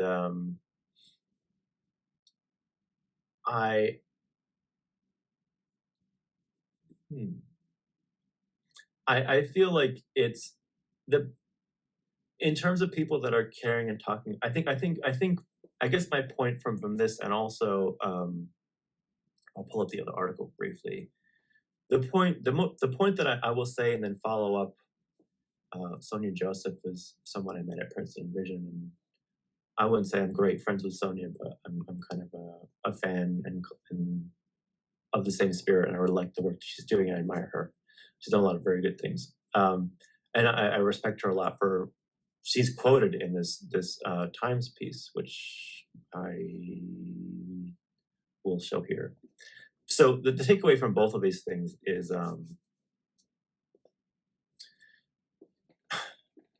people who care about the future and are built like these, like there's sort of this reverence about effective altruism that it's the thinking person's way to contribute to the world. Like, it's not religion, it's not raw dogma, it's not a cult, it's not touchy-feely stuff. This is the way to be rational and have this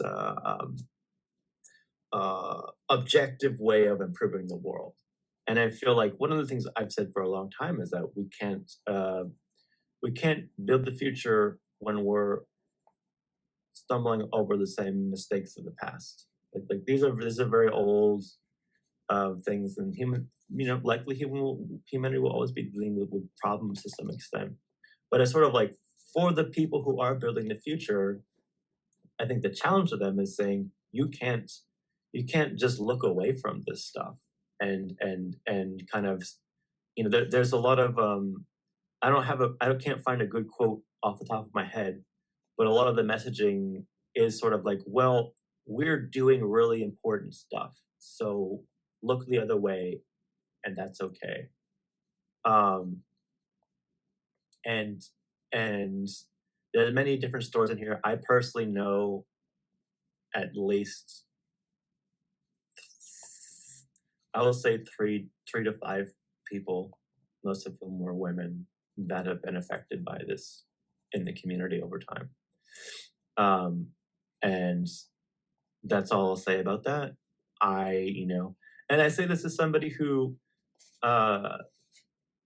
even people that, I think it's important for people who are imperfect to say this too. Like, are there things I would have liked to have done differently in my time interacting with some people? Yes, absolutely.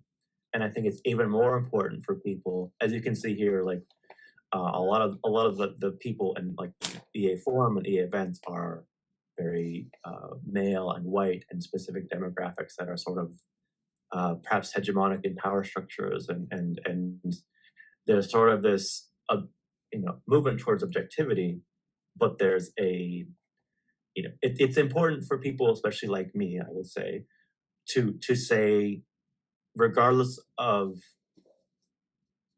like as much as it's maybe weird to see Bostrom's email, there's sort of a, if he really cares about the future as much as he alleges he does, and I do believe he cares to an extent, like, you have to do this work. You have to do the dirty work of the unpristine and unfun work of saying, I made a mistake, I failed here, this isn't good, we need to talk about this. There's a lot of discussion on the forum, the Effective Ultron forum, which I'm not really familiar with, but maybe next week we'll get more into that.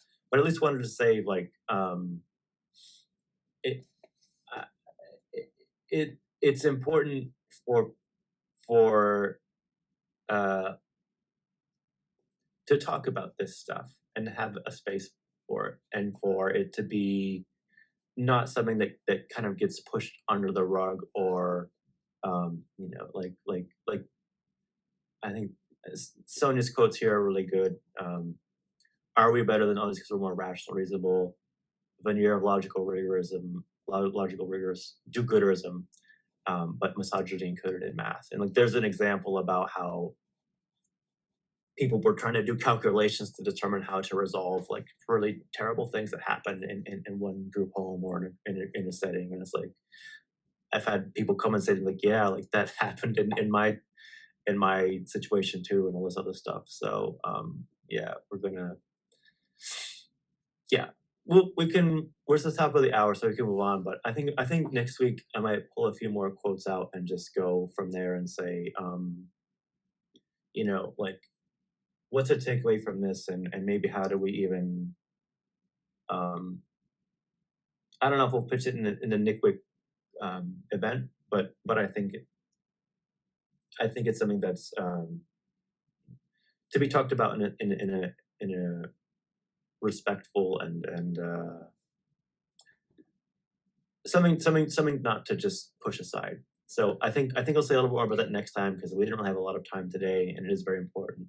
But I'm glad to kind of mention it there. I do want to go over Megan Peters' CV next week, because I think it's just a really good thing to see what someone who's like doing really cool stuff in the field is doing. What are they doing with how are they talking about what they're doing?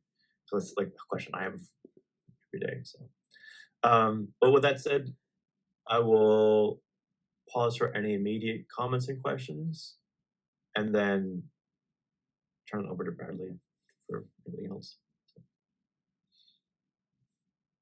Amanda, did you have any comments? Yeah, I think it's important to kind of critique things. I mean, my impression of EA is not. I mean, it does seem very much like a secular religion in a lot of ways, and I've never really been close to it, so I don't really know what. I mean, some of the things I've seen, a lot of critiques, like there's this whole eugenics aspect, and I don't know too much more. I mean, That's one of the things I was gonna say, and didn't. I'll mention it here, maybe to bring up later. I mentioned it kind of in a discussion, was like, I would be really interested in critiques of essentially what modern day effective altruism and modern day rationality, and how that ties to like some of the weird eugenics, and also like tracing kind of back to like the Descartes. Yeah. And we're kind of like Fuchs everybody going back to Descartes and like the separation, and like his kind of harsher takes on like this, like dogs don't feel anything, doesn't matter what happens to this lower level of humanity, of life, doesn't have to experience XYZ. And I feel like I think those are things that philosophically and ethically and morally the people who want to talk about caring about the future need to do. Right. You have to kind of continue to push and normalize that, not let it be, oh well, numbers. Yeah. like that's kind of in a very unfair way. That's what has kind of been. We want to push this into a numerical content and rate it, and there's a lot of great critiques. I remember something that I think Valeria mentioned, but like the process of putting things into like integers, putting into the numbers and labeling it takes away, like you're making something that's continuous in a broad, multidimensional way into a very discrete relative order. And it's like what gets lost in that, like a pixelating. So anyway, Yeah. the end. Yeah, so I mean, yeah, just to mention that there were some really interesting connections that were being made in the Slack. I don't exactly know how to tease those all up, but I think this should be a continuing conversation, maybe a little bit every week, or if we want to go through 3 or 4 weeks of that where we kind of go hit a couple of, like I sometimes I'll do that. I'll find new things to talk about and kind of continue the thread through, just so that we have like a good conversation about it, an evolving one. So. Yep. Yeah. Okay, cool. Okay. Much more ahead on that. I was just scrolling through the Slack and I was like, I Oh can't yeah, just yeah, keep going yeah. through all these. It was a pretty big one. It had a Yep. pretty big sub-thread, so that's why I wanted to make sure it got talked about. We'll say more about that ahead. Okay. So yeah, I wanted to finish up today with some papers, and I'm not going to do these resources justice, but I wanted to go through some of the.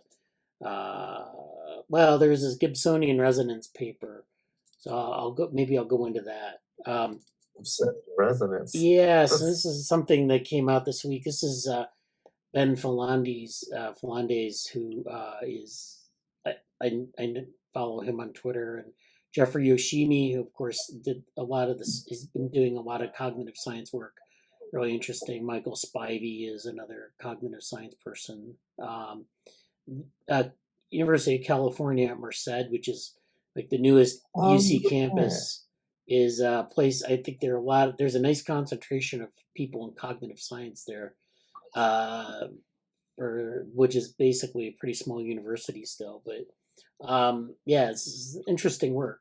So this is the abstract, and they're talking about, like, I know we talk about Gibsonian information, and they're talking about Gibsonian resonance, and really it's about, this Gibsonian view of like this sort of ecological view. So this is where this comes from. But anyways, so the abstract, let me zoom in here.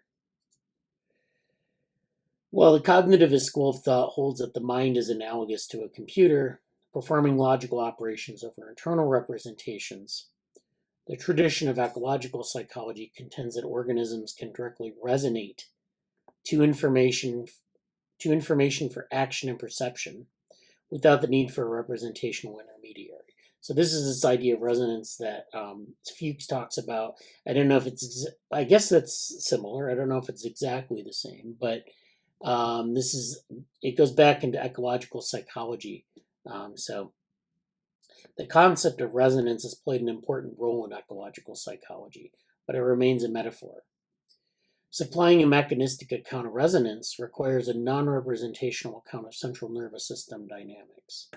We present a series of simple models in which a reservoir network, and so this is what they call reservoir computer.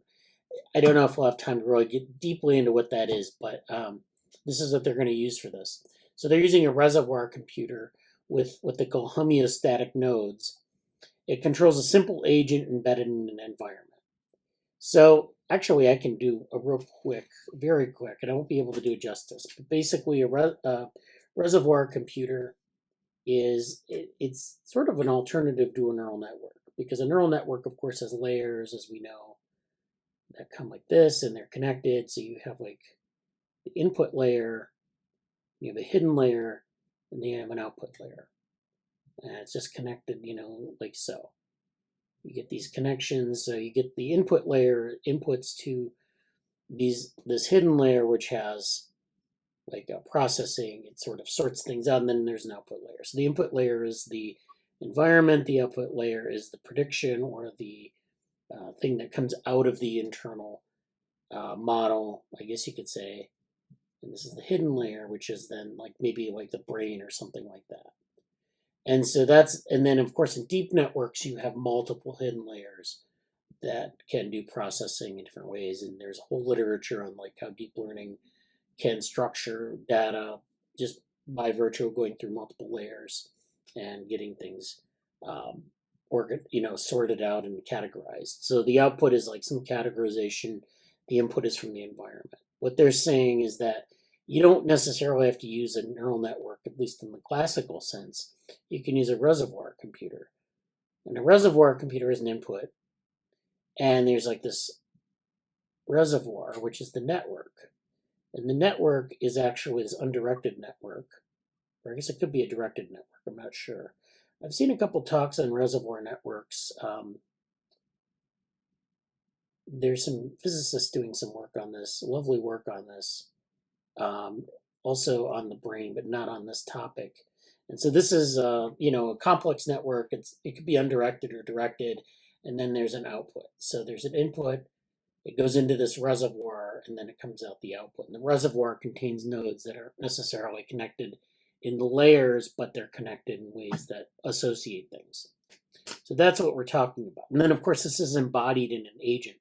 So this is the internal model of an agent. And so the idea is that this will resonate the input to an output. So just so we know. And then, of course, if it's embedded in an agent, then there's the capacity for like embodiment, whatever that means. It's not really clear what embodiment means sometimes, but if they have like some limbs, like fins or a tail, that might become important too. It might connect into this reservoir. But we don't, I haven't read through the paper enough to know how they're connecting it. But the point is they're using a reservoir computer or a reservoir network to, test this set of hypotheses about inputs and outputs and perception and action. So this network spontaneously produces behaviors that are adaptive in each context, including the first test they do is visually tracking a moving object. So it's tracking an object through the environment. 2, substantially above chance performance in the arcade game Pong. And then 3, this is supposed to be 3, this is 2, avoiding walls while controlling a mobile agent. So these are just basic benchmarks that we would use. So they're all visual motor or sensory motor control things, tracking the moving object, avoiding walls, playing Pong, which is basically being reactive to the direction of a ball and bouncing it off of your controller. So these are all very, basic things, benchmarks. These results may represent a useful step towards a mechanistic grounding of resonance and a view of the CNS that is compatible with ecological psychology. So this is, this is very Fuchsian, I guess. It's Gibsonian, of course. So this is thinking of the mind as analogous to a computer was a key inspiration for many thinkers central to the founding of cognitive science as a field some 50 years ago, and remains a popular notion today. For the cognitivist thinkers, cognition is a process of performing logical operations over internal representations that stand for entities and ideas. So the view of cognition can be traced back to the psychophysics of Hermann von Helmholtz, who was interested in this idea of perception as inference. And so perception being like sort of a statistical inference, this leads us to Bayesian models and things like that. And of course, definitely this idea of psychophysics where perception is has these regularities, statistical regularities that you can measure. So like, if you have like a sensory motor control problem, like a Pong game, you can look at like Fitts law, where it's like you can measure the size of the controller and there's a speed accuracy trade-off, and you can make these graphs that are linear that show this relationship between the size of your controller, the speed of you're moving back and forth, and your accuracy of catching the ball. And so there are all these variables you can put into play. So this is the sort of the traditional view. In Helmholtz's view, cognitive agents have direct access only to their own sense data, but not to the things in the world that cause sense data. So like the larger environment has features that may be different things going on in the world that are not like directly sensed by the sensory environment or by the sensors, but things like things in the environment that are causal and effectual and things like that. In the philosophy of mind, this approach has been referred to as indirect or representational realism. So you're building an indirect representation in the brain. So now you rely on this, instead of like taking things out of the environment, like a car crash, you build a model of the environment in your mind, and you can model a car crash in your mind, and then that's how you interpret things in the environment. So there's the representation that's internal.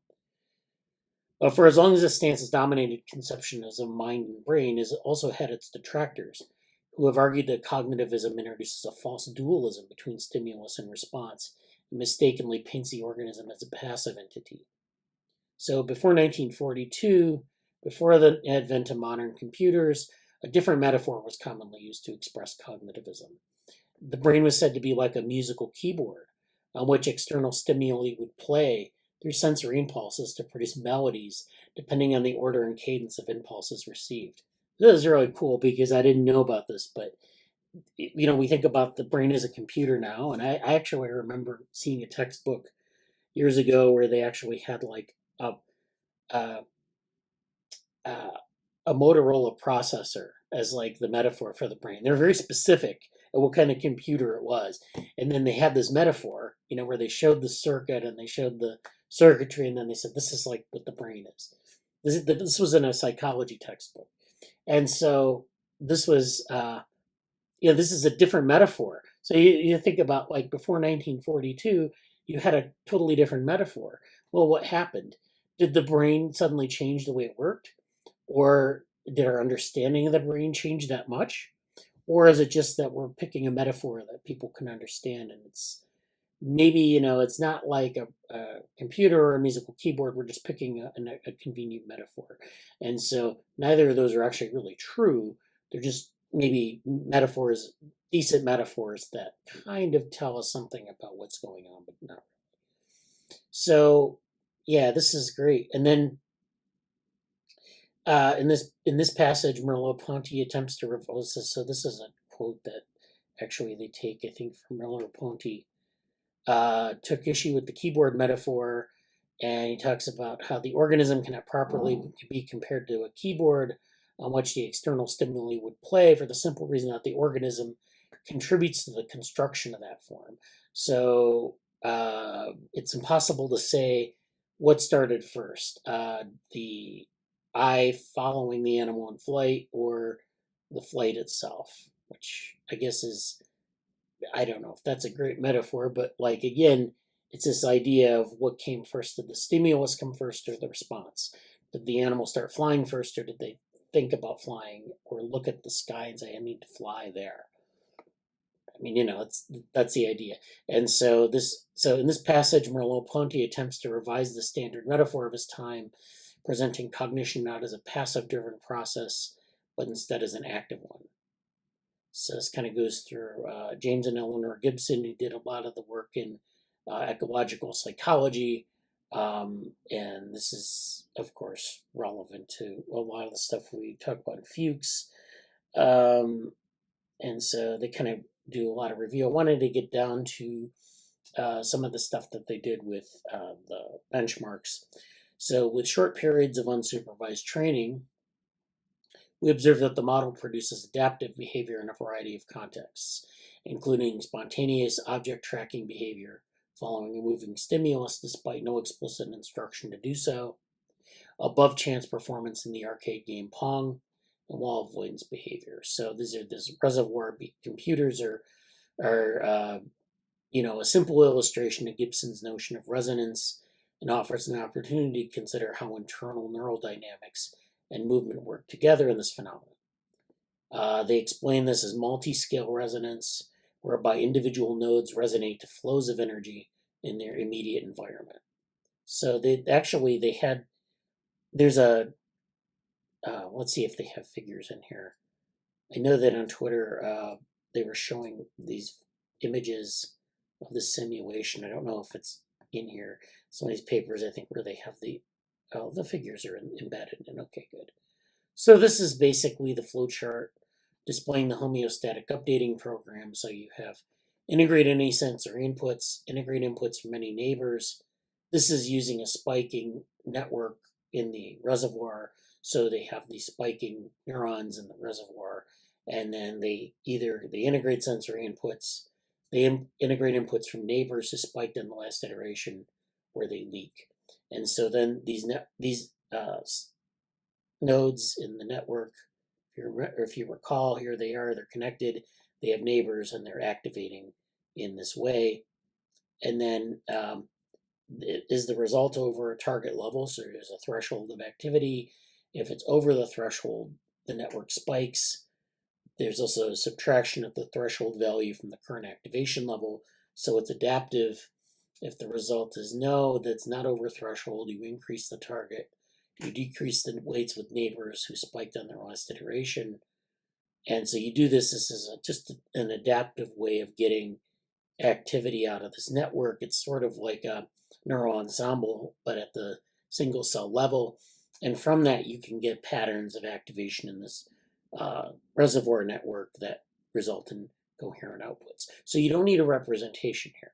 This is just spiking neurons that are connected. It's not a spiking neural network necessarily.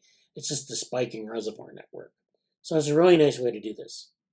Let's see. Agent environment systems.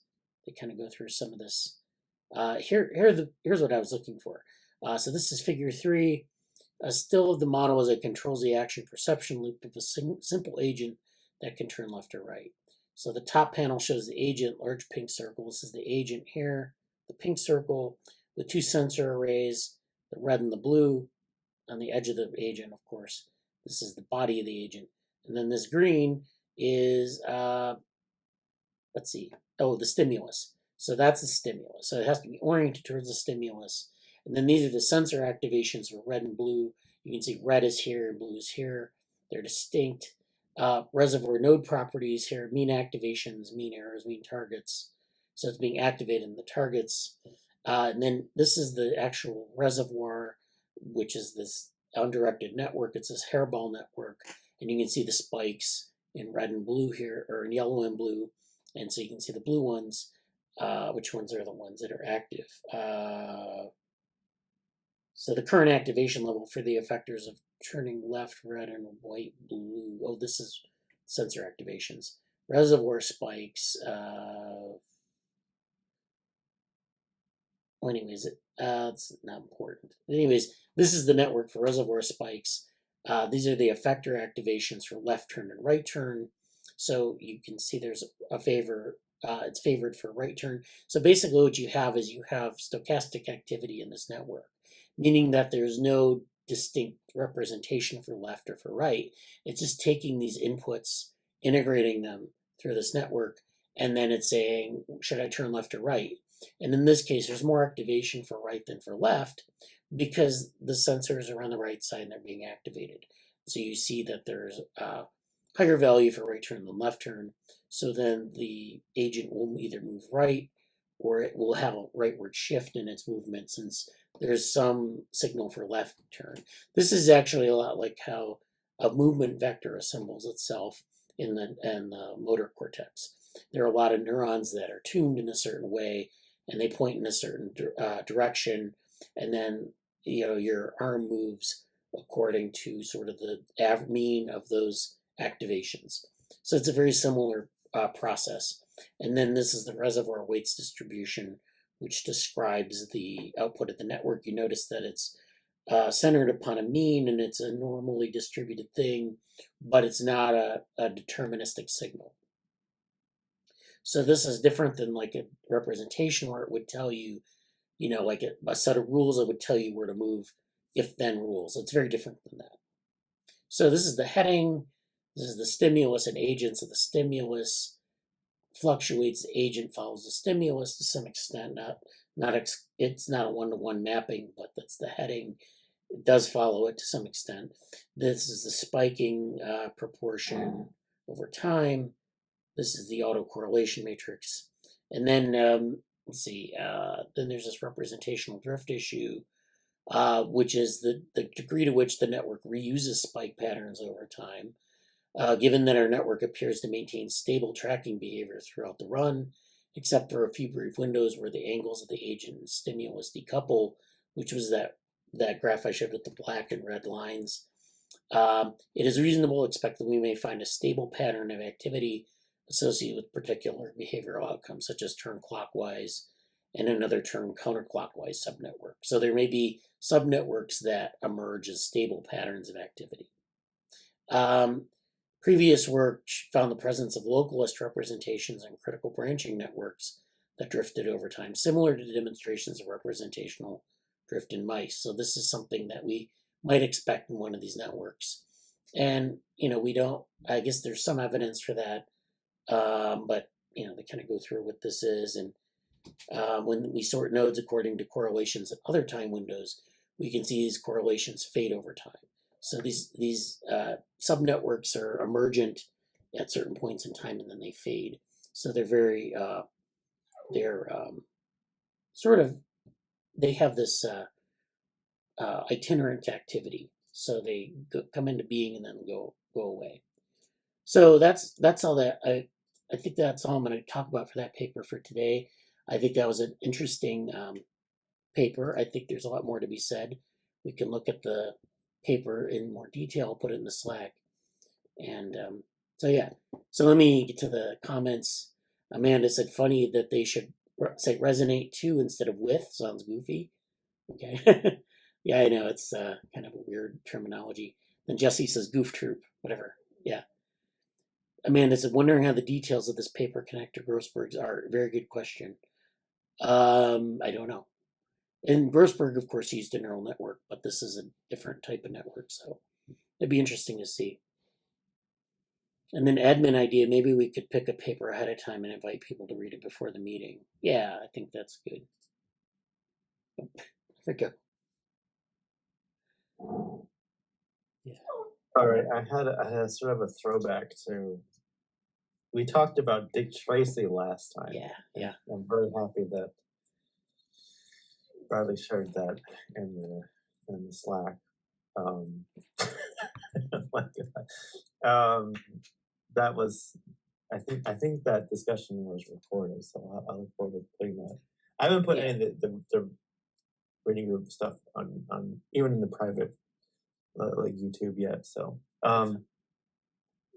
Goof Troop. But yes, to all that. And I don't know if you want to say any more, Amanda, but the paper thing was basically just it came up before, people mentioned it, and I thought, oh well, I know there's like we do papers in a certain way, but also I think I'm realizing that if you say, hey, next week we're gonna discuss this paper, so read it and talk about it might give people who, especially like the interns or people who aren't familiar, like they'll kind of know something ahead of time to think about and have a discussion about that. It'd be a nice way to invite them.